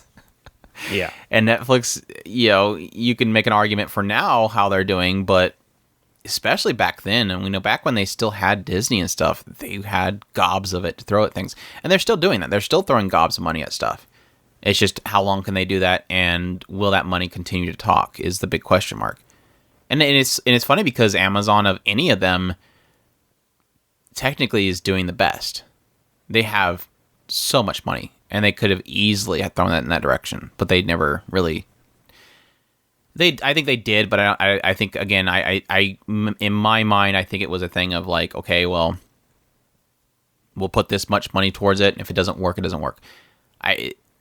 That's where I think that they didn't take it serious enough. I think they put limits on themselves. And again, they weren't willing to lose money to gain money. They weren't willing to put that investment into it. And without that investment, you can't expect people to immediately turn to you within a year. And especially not with a double paywall. It's not doing you any favors. And I think a lot of that has to do with not understanding the market. I think we've dabbled in this topic here and there in this podcast, but I think the biggest thing is not understanding your market is the key thing. If a company in the future, or if Amazon comes back, or for other companies that come into the anime sphere, you have to understand your market. You have to understand your competitors. How is Crunchyroll doing it? Oh, they're doing it week by week basis. They're pretty dang spot on with releasing on day of airing in Japan.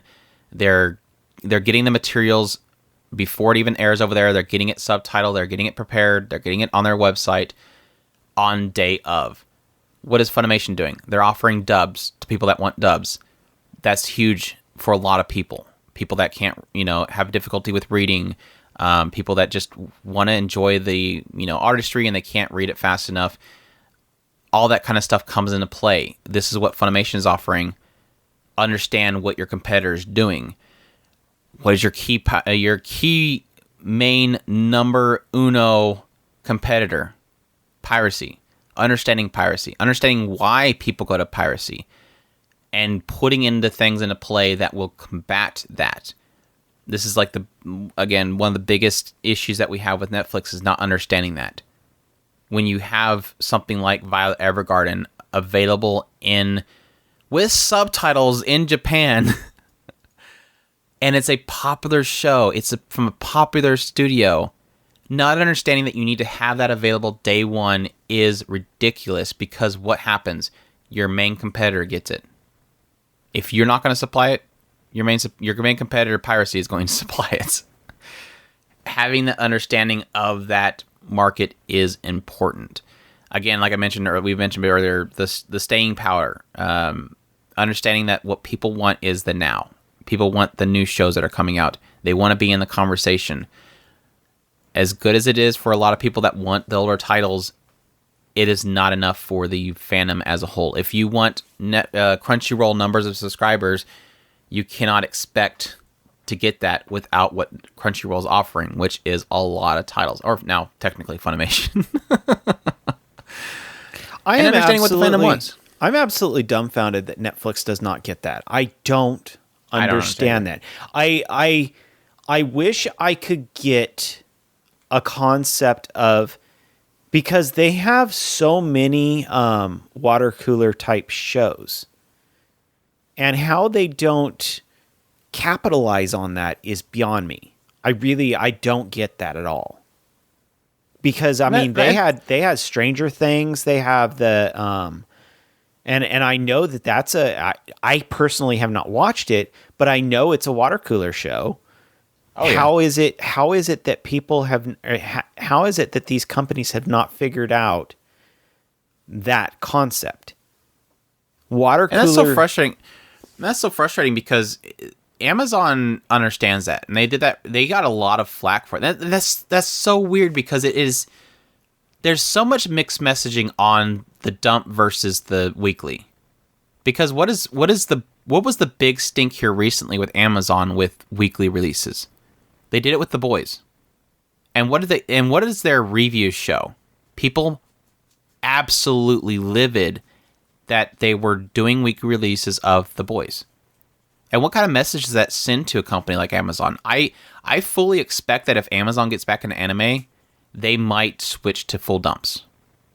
And I hate that because of the flack that they got from The Boys. The Boys, they had it recorded, but they wanted what Amazon, and I think they even released a press on this, so hopefully somebody, if you want to make sure, you can probably go double check it. I think I remember them releasing a press on it where they wanted it to be a water cooler talk. Because what was I had that issue with Stranger Things. I watched Stranger Things with several coworkers at the time. And what was the issue that we all faced? Every single one of us had a different schedule. One person was able to watch through it all in one night. One person watched it in over a week span. One person never got around to finishing it. So we couldn't have the water cooler talk because it was a huge investment to watch all of those episodes and every single one of us be on the same page at the same time. And that's the issue with The Boys. You got to have one episode release and everybody talk about that episode. What happened in that episode? What happens when you have a full season dump? You don't want to talk about you talk about the ending. It's too difficult to remember what happened in the first episode to talk about it. And we had that with Walking Dead. We've had that with I remember it was really big to do the water cooler talk with Lost. Oh yeah.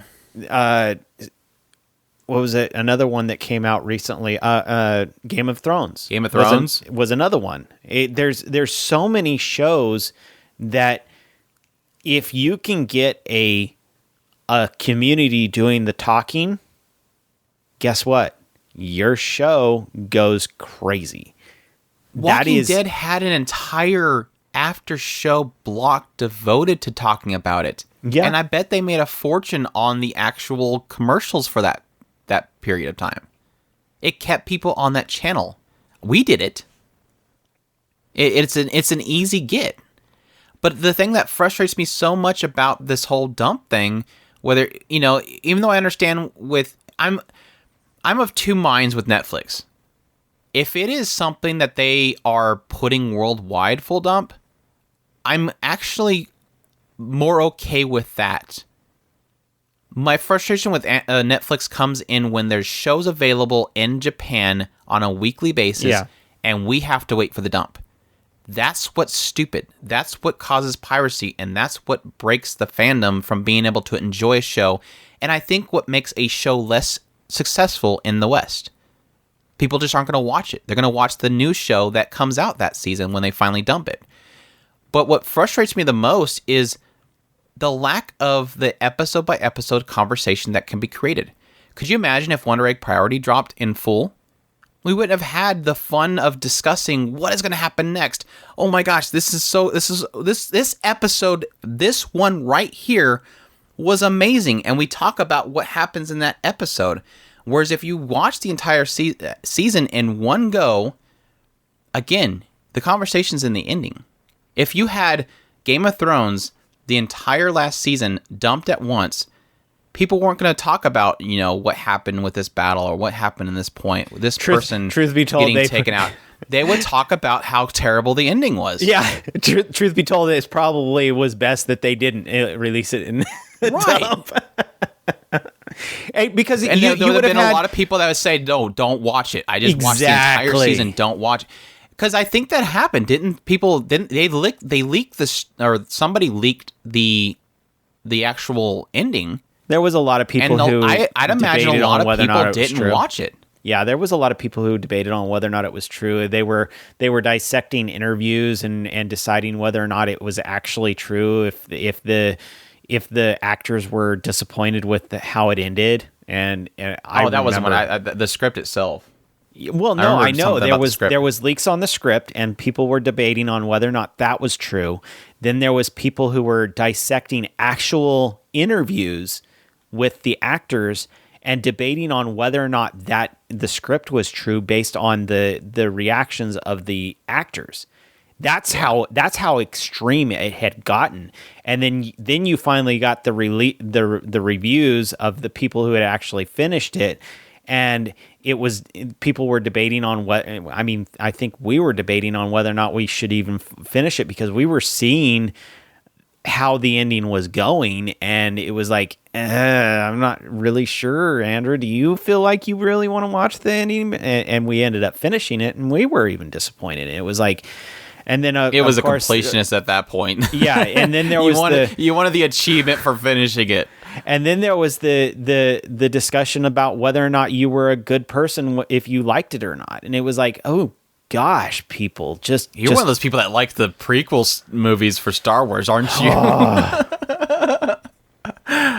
Oh, like what you want to like. It's fine. I'm one of the few that actually liked the prequels. I'm sorry, guys. It had its points, but I'm not a huge Star Wars fan in general. So I will agree, I didn't like Jar Jar. Yeah, that's the unpopular opinion of somebody that likes Jar Jar. If you like Jar Jar, yeah, that's where people start questioning you. That's where a lot of people I could go with you for a lot of the stuff, but I can't go with you on that one. Well, it's the whole thing of, I like this part of it. Yeah, that technically was a good thing. Okay, I like this part of it. Yeah, I technically like that. Yeah, that was a pretty good thing. Hey, I like Jar Jar too. You're a stupid person. I'm gonna stand on I liked the story, not so much the acting.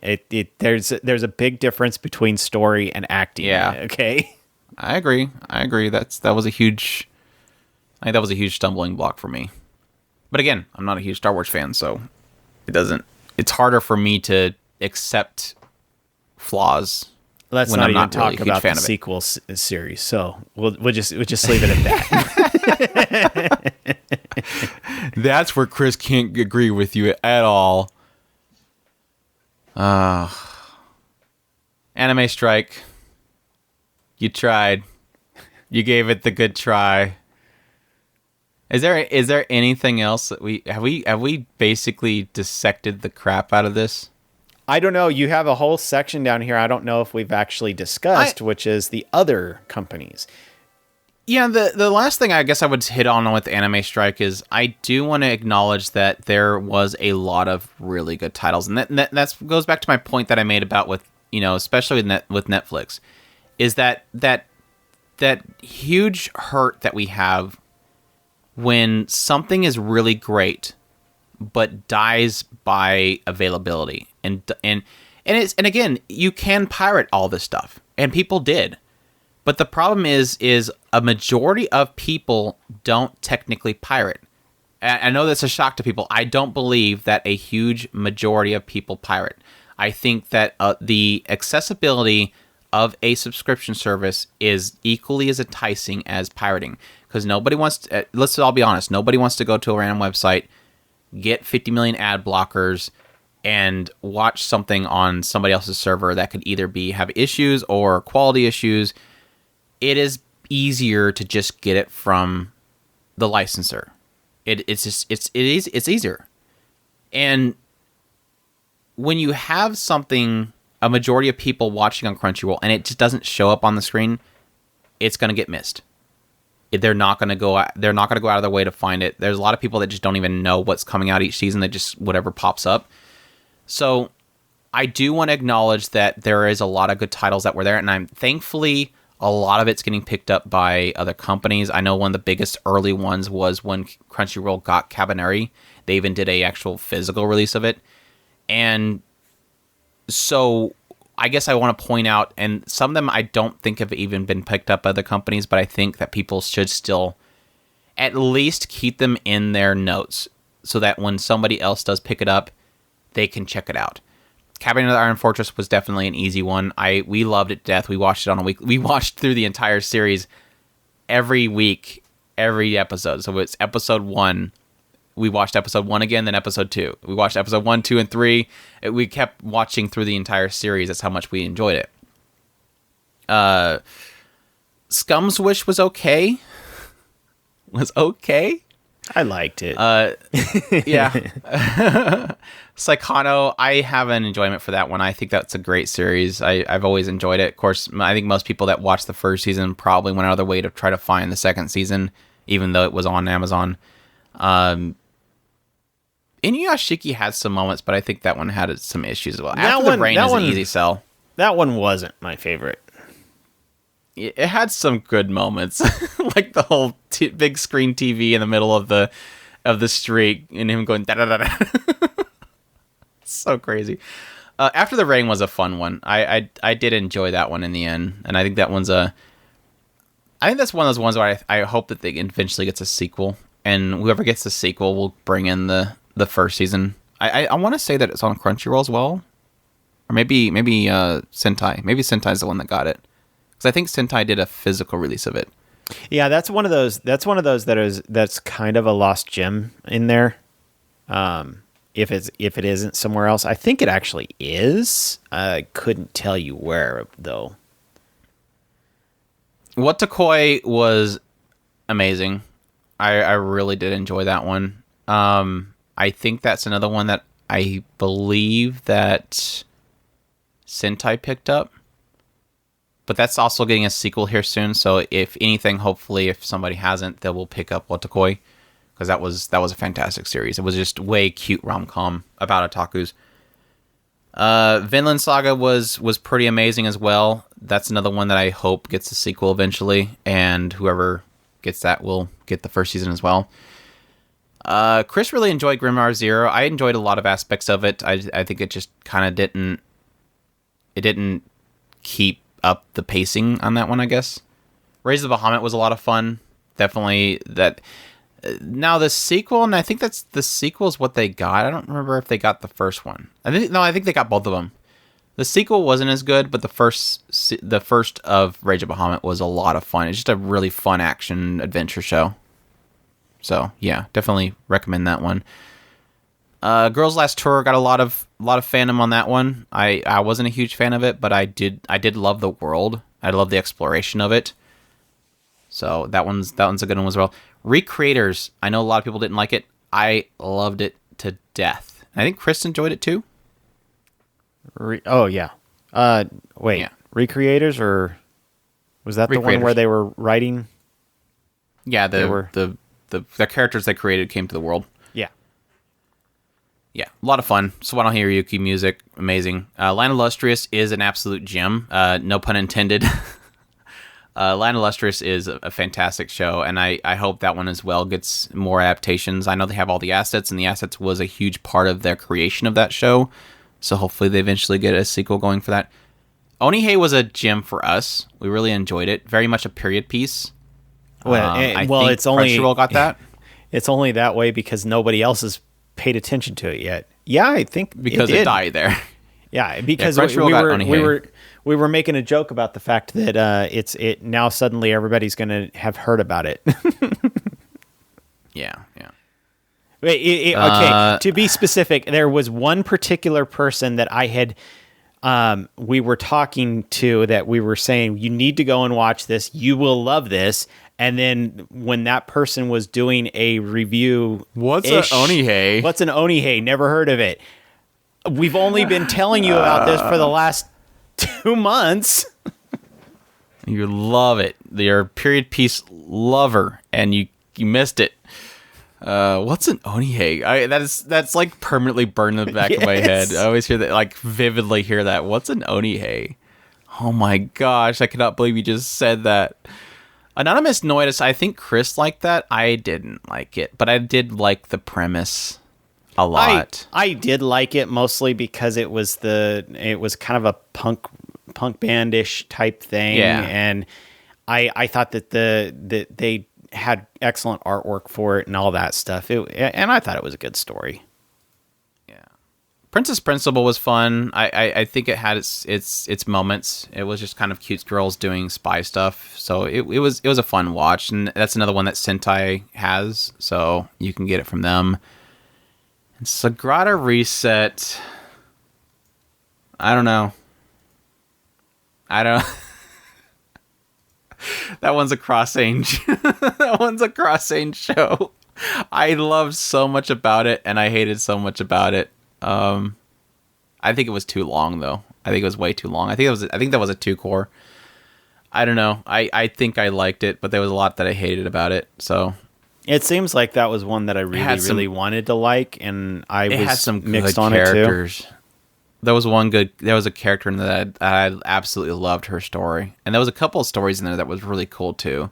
It was a town with people with abilities, and what it did with the abilities it wasn't like kids with abilities kind of thing, haha, superpowers. It was it was making every single one of them into a very strong dramatic beat. And like I said, there was some characters in there that were really fantastically told. Like there was one main girl that I thought was easily the reason why I did enjoy certain aspects of that show. It's just a lot of the other aspects were bleh. It's a shame. It looks like it's one of those that got lost in the give up. No, it's the Prime. No, it's still on Amazon. Yeah, some of them are getting picked up elsewhere, but a lot of them are just kind of being left. And that's what surprises me. And it's like it's almost as if somebody is listening to us from Crunchyroll, because it's like of all of these titles, Onihei, it's like we should probably get Onihei. Why? I keep hearing somebody talk about it over and over again. I want to say that Sagrada Reset was picked up by Sentai as well. Yeah, it looks like it's for sale. Yeah, Sentai got Sagrada Reset. Did it? Very odd choice for cover art. I didn't find anybody. It's like they used the light novel artwork or something for the cover. The characters don't even look like that. It's fine. It's artsy. It's artsy. It's fine. But yeah, yeah, you're all right. Is there any other ones in there that I skipped past? I kind of just ran through the ones I know that we talked about before.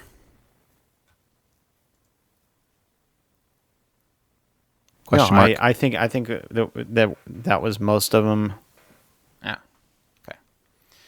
Iron Girl's Machiavellism was okay too. It's very goofy, etchy stuff.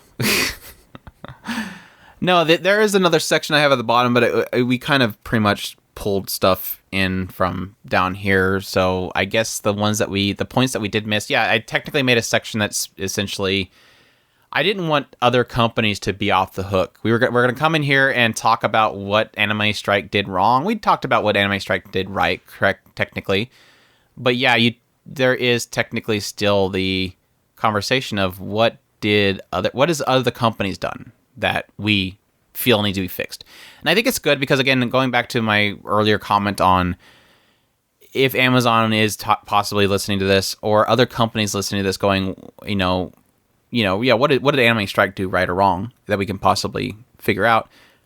I think it's important to kind of acknowledge that other companies do things incorrectly. We've already mentioned before Netflix holding simulcasts and doing full dumps, which is absolutely not doing well for the market. Netflix technically does have the syndrome of, not offering enough to pull the fandom. I think if you want a lot of anime fans. All we watch is anime. We're a prime example of that. I just don't care to watch anything else. This is what I put my time to, and you can't really expect somebody to jump over to get a Netflix subscription if all you're offering is one full show dump in a season. And now, technically, in the winter and spring, they do it a lot, but especially in the fall and summer, there's just Netflix isn't really offering anything. Except for those held simulcasts that we love so much that they do. Yeah, I kind of wish that they would figure that out. I mean, one of the frustrating thing is I wish I could grab the guy who's in control of this whole Netflix thing and say, look, here's the thing. The people who are going to binge the show, because that's what they're trying to go for. The idea is that we want you to be on our platform as long as possible. Gotcha. I do get you on that. But here's the frustration. The people who you are targeting is the ones that are like me and Andrew and a lot of the people who listen to us. These are the people who you are targeting. They are the people who want to watch a show constantly. Now, I get it. there's a lot of people who will just binge a show. And that's a lot of what Netflix does, is that people go on there and they binge a show, they watch it all at one time and be done with it. Just because you have decided to hold and dump an entire season doesn't mean that your target audience isn't there. And if you were to go ahead and take care of your target audience, which is us, who likes to watch the show every week, doesn't mean the people who, your other target audience, the main group, isn't going to get it the way you want it. Does that make sense? If you go ahead and if you go ahead and give it to us, drip, drip, drip, one episode a week, that doesn't mean that the people who like the binge an entire show all at one time, they're still going to be able to do that. Yeah, and here's a sad reality, and to play devil's advocate against you is, the sad thing is, we're not their target audience. Yeah. Their target audience is their 200 million subscribers. Their target audience is not 3 million subscribers from Crunchyroll. I agree with you. As in a meta sense. In a meta sense of a grander scale, what they are trying to do, okay, is we want everybody to do this. And that's so in a way you're right. However, when they started bringing in anime, the idea was to get an underserved target audience, which is us. That underserved target audience consumes our shows in a different way than their main audience. So yes, you're right. Their main audience does not watch anime that way. We do. So yes, there was a underserved target audience that they are trying to serve. That target audience, assuming that their target audience was Western anime viewers. I think their main target when they made Amazon Japan was, let's have Japan watch anime on Netflix. That's what I'm getting at, and it is easy to think that is what they're going for, but I don't think that's what they're going for, unfortunately. And again, it goes back to the whole The Boys syndrome, where they believe that people want, like with The Boys, they want the full thing to be dumped all at once so they can binge it. And in Japan, they are doing it the right way, and they're doing it one episode a week. So for obviously the that television is not aired shows, yes, they are. But I think that is mainly because it's having to air in television over there, so they're having to do it anyways. I think if they had an option to not do that, I think they wouldn't do it. Very likely. But that's my point. They're trying to serve an audience of people who like anime. And that is, I guess it doesn't really matter. That is a different type of consumption of the anime. They're trying to include a new audience and change the way that audience is consuming the product that they're trying to deliver. That's my point, is they're trying to include a new audience and change that audience at the same time, and that's not going to work.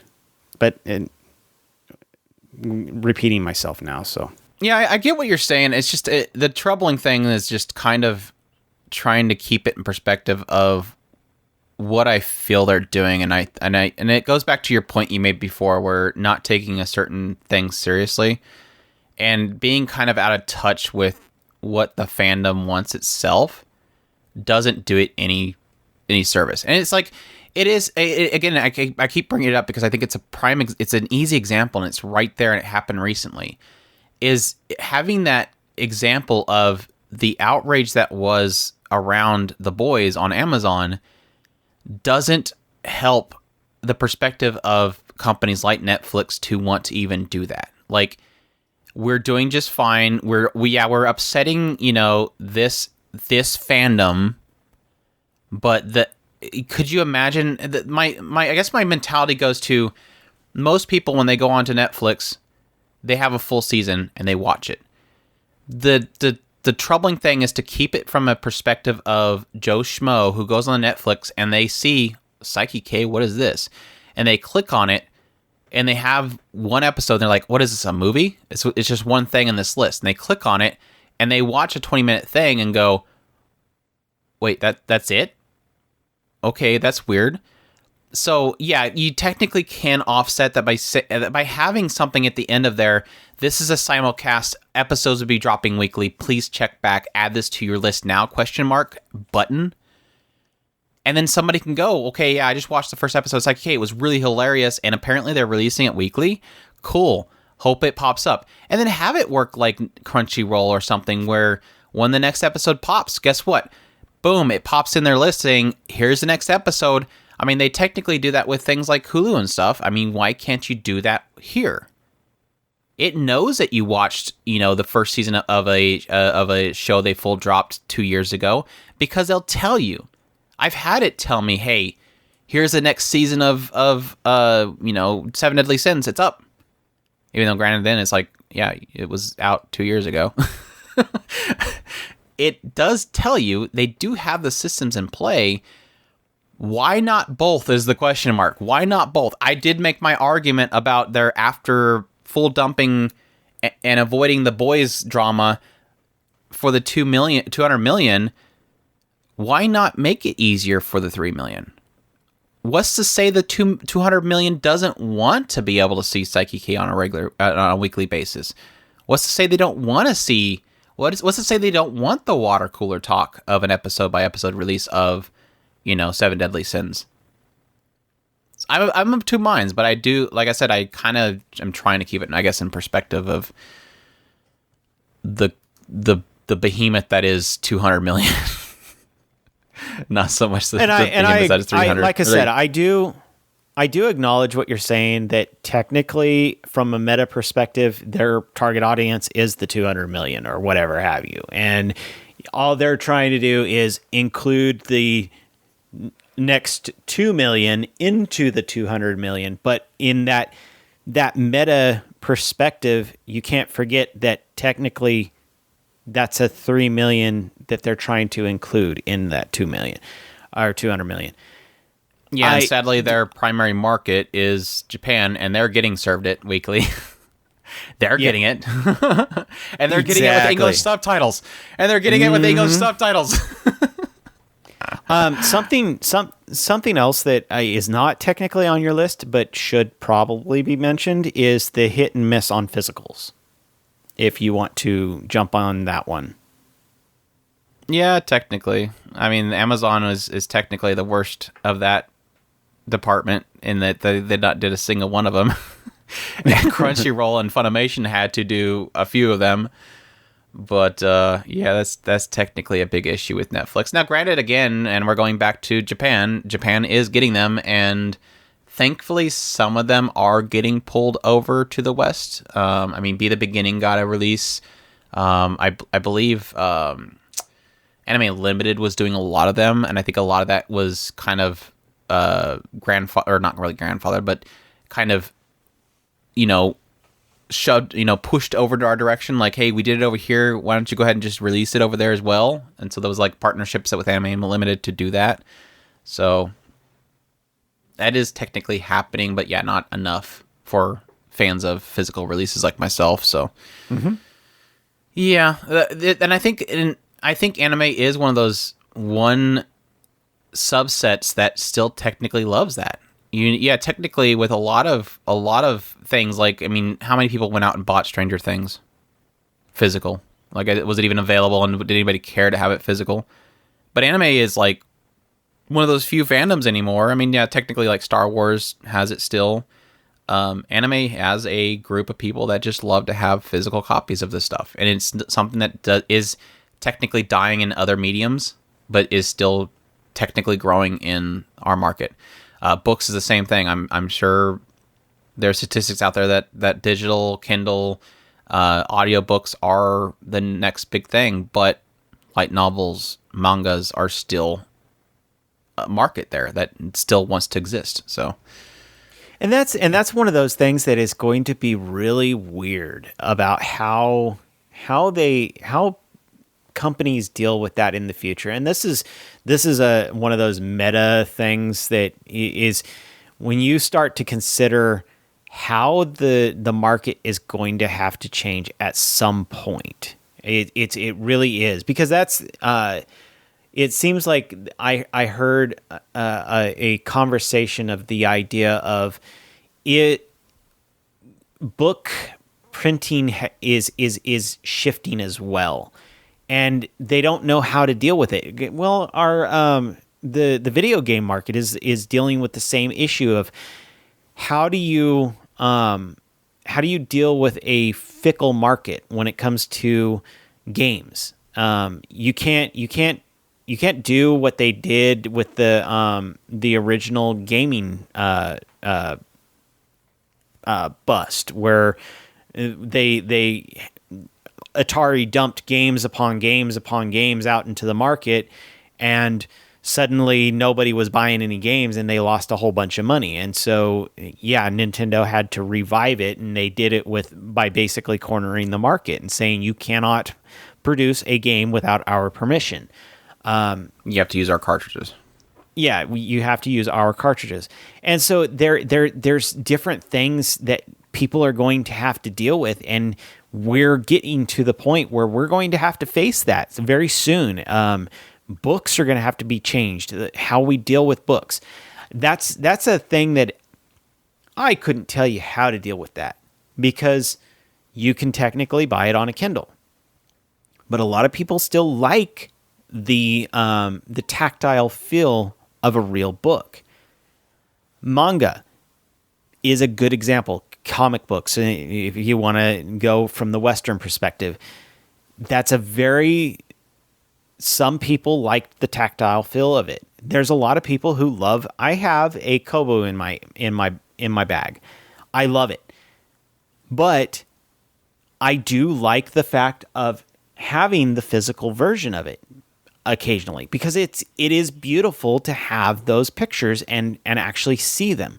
But if I want to flip through a book real fast, I don't necessarily have to have an entire room filled with shelves and shelves and shelves of books. I don't necessarily need to have that, but some of them I really do like, and I want to purchase those.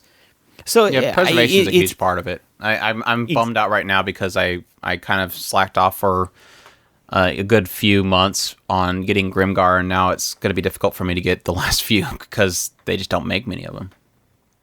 Exactly. It's a really weird place that we're in right now, where the market is shifting, and we don't know, and we haven't found.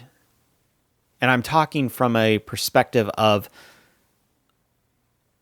outside of the world, or a 500-foot view of looking at everything, and I'm seeing no company has produced a solution to the problem of balancing between physical and digital. And that is going to happen at some point. We're going to have to find a way, because these companies all of them are saying we cannot mass produce a book cheap enough at a small number. Somebody has to eat the bill. And that's the problem. And this is why these companies why the anime industry has such a problem. Everybody knows what happened in the original anime boom or bubble, where it was money. You went to a company, they sold you a license, you produced 500 billion copies, and the Western market was sucking them up. Then suddenly people were going, these are crap anime, i.e. Heat Guy J, I think, is the one that everybody points at. I haven't actually personally watched it, but it's a perfect example of what do you do when you get a crappy anime? You don't want a crappy anime on your shelf, so you'll throw it away, and then you won't buy from that company again. They end up with a huge bunch of anime that they they have to eat that bill. Somebody has and they to were eat the releasing bill. episode by like episode basis on. In most I remember cases, that. one episode on one VHS, and it was like $20+. And so when you produce, oh man, everybody bought Heat J1. Well, let's get part 2 out, and then nobody buys it because you had a lot of cases where you went to a store and you had all of them, but you didn't have one. Yeah. So I can't buy this because I don't have the first one. And there was so many things that happened then, and basically what I'm trying to point out is that there is a shift coming, and we don't know how that shift is going to work out in our industry, and that is a huge problem. And I think that a lot of these companies are trying to deal with that in their own way. And yet they're missing a lot of the fundamental issues. And this is why we keep complaining at these companies and hoping that one of them will listen to us. We're trying to tell you, you have to take into consideration your market. Your market wants certain things. And you guys are totally glossing over it and you're missing the tree for the forest. You're looking at the forest and you're forgetting about what makes that forest happen is those trees. You need the trees. You need the trees. You need the trees. The trees are important. Needs the trees. Everybody needs trees. Moving on, we had failures of Hulu and High Dive are pretty much similar. Just kind of the slim pickings. Hulu does have a much larger pickings, but their problem is they have pretty much everybody else's stuff. They don't really have their own offerings, so there's no drive to Hulu. So if Hulu ever wants to make a serious push into the anime sphere, they're going to have to start buying their own stuff and not relying on other companies to do it. Which I guess technically goes to my I was meaning to bring up earlier, but we kind of went in a different direction. Is my thought process is I do kind of wish that I kind of have always wished that we eventually got to the point where I think VRV is a great idea. VRV was a great idea at the time. When they were having, a good settling with, Funimation and Sentai, there was one place you can go to where you could access multiple things. Now, granted, you had to buy a more premium package in order to unlock all channels, and they had a similar thing as, you technically didn't have the same thing as something like Amazon because you could go for a specific channel. Like you went to VRV, you could buy High Dive channel, and that's all you had access to, rather than having to pay for VRV and that. So you had the options there, and I always kind of wonder if and there's a hope that eventually we could get to that point with, Sony and Netflix possibly working well together. It doesn't mean that you have to have 6 different subscriptions. There could be one service that licenses in all the companies to be on their service, and they pay for it. Like they will pay Sony for their titles. They will pay Sentai for their titles, and you can go to one location for it. And I've always kind of hoped that was a thing that would eventually happen, but what always ends up happening is Hulu works with Funimation, and that's it. And then Sentai Film works with Crunchyroll, and that's it. And then Crunchyroll works with Funimation, and that's it. And they seem to do this kind of partner thing, but never all together. And it's always been a frustrating thing because there was always the option that eventually they could get to the point where they could all be happy and work together, and we can have less subscriptions. But it is what it is. Do you want to? We'll just go to the last one. Do you really want to do this again? Do you want to take it away? Do you want to take on the last elephant in the room? Who? Funimation? Who else? Or are we considering this Funimation / Crunchyroll at the moment? I think a lot of the Crunchyroll. I guess technically they both have the same problems. Yeah, I guess. Well, but there's one of them in there that I don't think Crunchyroll does a lot, which is the last one. Crunchyroll is they've done it. They just don't do it as bad. They're not that bad. Yeah, they don't basically put a middle finger to the entire fandom. Yeah, that's the issue. And this is basically where I stand on Crunchyroll. Crunchyroll is the least worst out of all of these. So they have problems. It's just they're not as blatant. Then they seem to try occasionally. Now, the And reason think, why and I I think put them they, in and I with think they usually Funimation, shut up when somebody speaks up. yeah, when it comes to going, because of the fact that technically Funimation bought out Crunchyroll, eventually the issues that is plaguing Funimation is probably going to eventually start plaguing Crunchyroll, which is criticizing your fans. Yeah, this is we did an entire podcast about stuff like this, where it was like, you guys do realize your goodwill will only take you so far. You survive literally off of your fans. If you keep shoving our noses into the ground, eventually we're gonna. Well, I guess some folks do like that, but not all of us do. And eventually we will get tired of it and we will walk away. And there is a difference between. See, the sad thing is, yes, Andrew has mentioned earlier, and I kind of agree that the pirating aspect is not as bad as it used to be.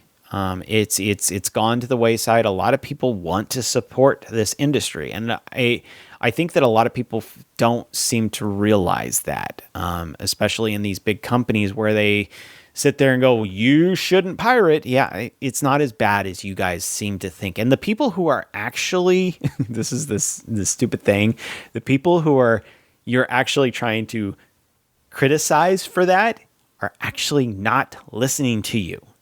So who are you talking to? Irony. It really is. But yeah, broken subtitles. This is the frustration that I've been having. Your Roku app sucks. Your app on Apple TV, it sucks. Something is broken. Fix it. You want money from us, but you don't want to spend the time giving us a product that is worth our time. Hey, you missed one. What are Your we website buying? sucks. Yeah. Why do I have to go to my billing information to see my queue? Why? Mm-hmm. That doesn't make any sense. Why I have to see my billing information in order to go to the queue area? Well, why? Like I said earlier, why do I have to literally start an episode, exit out of the episode, restart the episode? Because if I don't do that, then my subtitles are going to be screwed. I mean, hello? Changing the meaning of subtitles. This is a huge one for me. Like Andrew had mentioned earlier, simple little things. Sometimes you can kind of ignore it, but it does matter. I mean, just do the simple. Don't change anything. And this is totally Crunchyroll. So yeah, I'll get on the Crunchyroll with this. I'll add Crunchyroll in here. What is this new stupid thing where? And I'm guessing it's just the same person every time. Stop putting Spanish as a translation for Japanese. That makes zero sense. Now, granted, yes, a lot of people know Spanish. They know what C means. But it doesn't make any sense to be watching English subtitles. And this is not me being like against Spanish again, but you have an English option. It kind of is a little puzzling to me that you would have Spanish in it. And it's not just like, C or something. It's like they put like Rapido in there or something like that. It's like, there's going to be a lot of people that don't even know what that means. Honestly, there's a lot of people that aren't going to understand what that means. They're not going to understand what amigo means. It doesn't make any sense to me why you have that in there. I bet you that keeps happening. Crunchyroll. I bet you Crunchyroll has a Spanish option if you choose to select that one. And what is it going to have? French in it? It's not a thing that I don't want it. Not that I don't understand what they're saying. It's just, one, there's going to be people that don't understand what it means. And two, it doesn't make any sense to be in English subtitles. Why would I? I'm going to need you keep it up and I'm going to need a subtitle for my subtitles. Yeah. Oh my gosh, I need subtitles for my subtitles. Oh my gosh! Like I'm literally hurting for the the few people in there that are like, what was that? What is that? And they look up in the English dictionary to figure out what that means, like amigo or something, and it's like, it's not in here. What is that word? I don't understand. Yes, they have a Spanish selection in the subtitles. Just have Espanol, Latin America, and Espanol. I wish I remember where. I remember it. The recent one was in Spider, and I kind of wish I remember the spot so I can see if it. I think it was like right where. I think it was at the time that Kumiko was decided that she wanted to fight the dragon, and she was preparing for it. I think it was around that time, and so I need to check to see if they did something else with it in Spanish. And that's silly. I mean, it's just flat out silly. I mean, yeah, we're poking fun at it a little bit, but it's really silly. I don't understand. It's like one of our biggest beefs with Funimation is the shoving kind of quote unquote politics into it. I know it's someday maybe I'll actually dig into that more, but when it comes down to it, it's a bigger issue of you're not paying attention. You're trying to shove things in there that don't need to be in there. Well, and it's funny because I remember there's been a few times where people would like, when a gaming company decides to make a story that is basically has things in it that we consider politically charged, and somebody be upset about it, like putting politics in my games, and it's like, well, technically that's their story. That's what they wanted to tell. I'm perfectly fine with that. If you want to make a story that is about this political viewpoint, do it. That is what the art form is for. I'm perfectly fine with that. That's just like somebody making, a portrait or an art form that has a political message. That's the message they want, and that's what they want to portray. You're fine. It's fine to do that. Some people that have opposing views might not want to play the game because of it. They might not want to look at the art form because of it. They don't want to look at that statue because of that message. That is your right to say it, and that is your way of expressing it. The problem is taking another person's artwork and translating it to say what you want it to say to make that political statement. That is infuriating. That is uncalled for, and that is disrespectful to the original creator. And that's always been my biggest. The best way that I've ever been able to explain it is I'm going for I'm a spider. So what? Okay, I'm going there for that artwork. Okay. When you translate it, because I've heard the argument of translating as an artwork. Okay, I'll follow you to a point. It's narcissistic. Okay, yeah, it's you are trying to weave your words. I got it. Okay, you're fitting the lip flaps. Okay, and that takes artwork. I gotcha. But if you're changing the fundamental meanings of things, I have a problem with that. It doesn't matter how much you fundamentally change things. You're still changing things. That is my biggest beef. Now, okay, you are taking their artwork and you're translating their artwork into your artwork. It's not your artwork. It's their artwork. So that's where I have been very neutral on the fact that just do the bare minimum to make it make sense. Nothing else. And I stay that. And why do you think that I don't like dubs? For several reasons. They change the meanings of things to make it make sense. They, other than the bad acting in general, I've never much cared for. Mm-hmm. I do know some people believe that it's the greatest acting of all time. Fine, I got you. They're great. To me, they're not. But I can't support them, which I would love to do, because of the fact that I don't like what they're doing. I don't like it. I'm sorry if you are making fun of your quote unquote fandom, if you want to call us fans, we are your customers, not your fans. And that's I think where they changed everything is they, like I said before, they shifted us from customers to fans. We're not fans, we are customers. By shifting us to fans, that makes us that it flipped the table. And so now we need you instead of you need us. You got this very backwards. And that's changed a lot of things. And I think that's really where the main issue is they, by doing that, you flipped the entire narrative, and that's wrong. But whatever.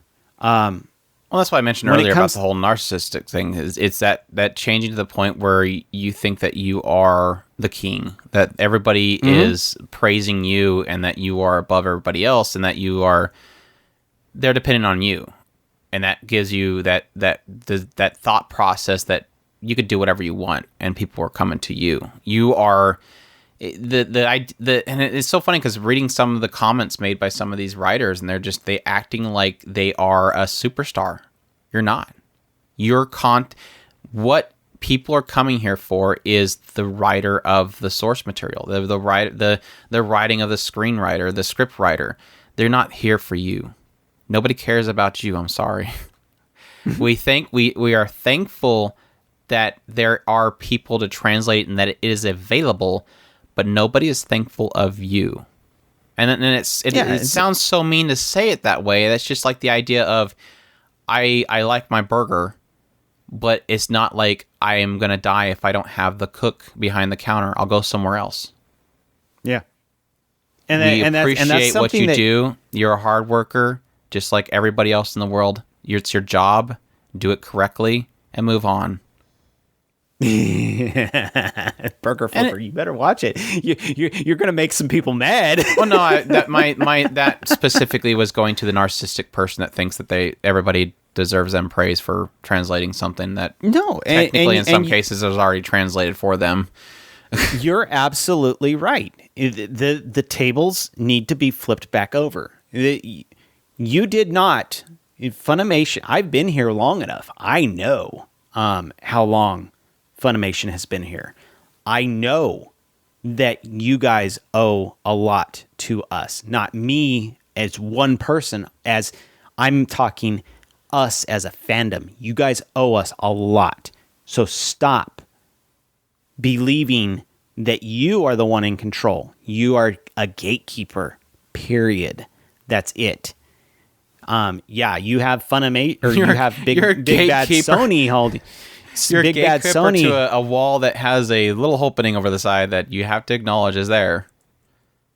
Yeah, you have the big bad Sony that has endless pockets, but eventually, when you guys keep doing this and people stop paying you money, eventually Sony goes, our big deep pockets have a big hole in them, and they're going to have a problem when they go hunting for where that big hole is. And because you guys have burned every bridge because you think that you are the greatest ever, eventually you're going to have a problem in your hands. What are you going to do then? Because you won't have your quote-unquote fans to rely on anymore. Yeah. And that's the biggest problem. I gotta let this go. That's always been the problem, is understanding that it is shaky ground, even though we do acknowledge the fact that there is the convenience there, but eventually you're going to do something that's going to just set people off, and they're just going to be done with it. And that's the thing that they always need to kind of acknowledge. So yeah. I think that's it. Yeah, you pretty much hit them all really, really quickly and destroyed pretty much the entire foundation of Funimation and Crunchyroll. Congratulations, Chris. But yeah, I think that's it. I think we've successfully dissected anime strike and inconsequential efforts, every other streaming service, and possibly burned bridges for us to ever talk to any of them. So that's great. You think But again, so? but that's like I said earlier. It is. This is a look at the mistakes. Let's try to improve it. Let's do better. Yeah, this is Could this is be not better. I've like I said before, I love Crunchyroll. I've been with Crunchyroll since the beginning. I absolutely love Crunchyroll. I was an early adopter. Funimation. I acknowledge what Funimation does. I've never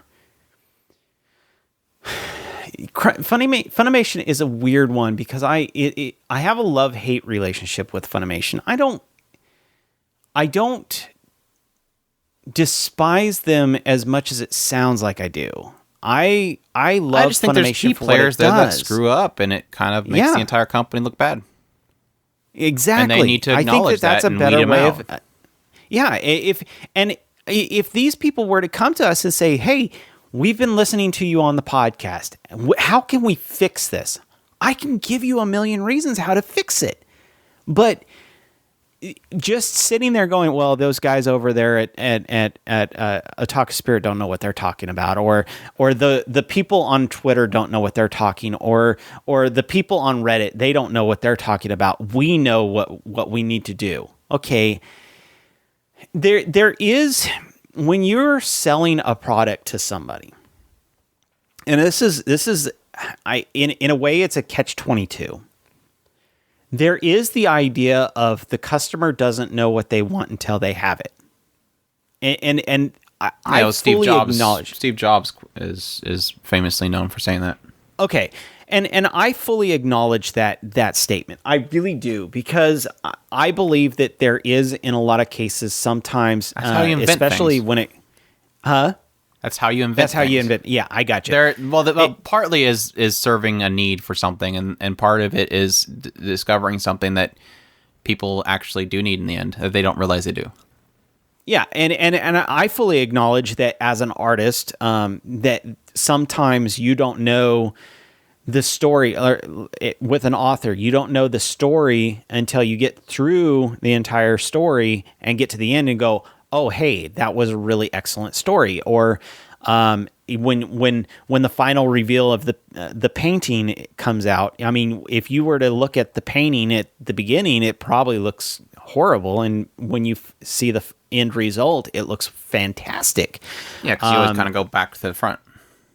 Yeah, so shades a and all customer, and if the customer is hovering over you the entire time, it's kind of painful to. I can attest to that.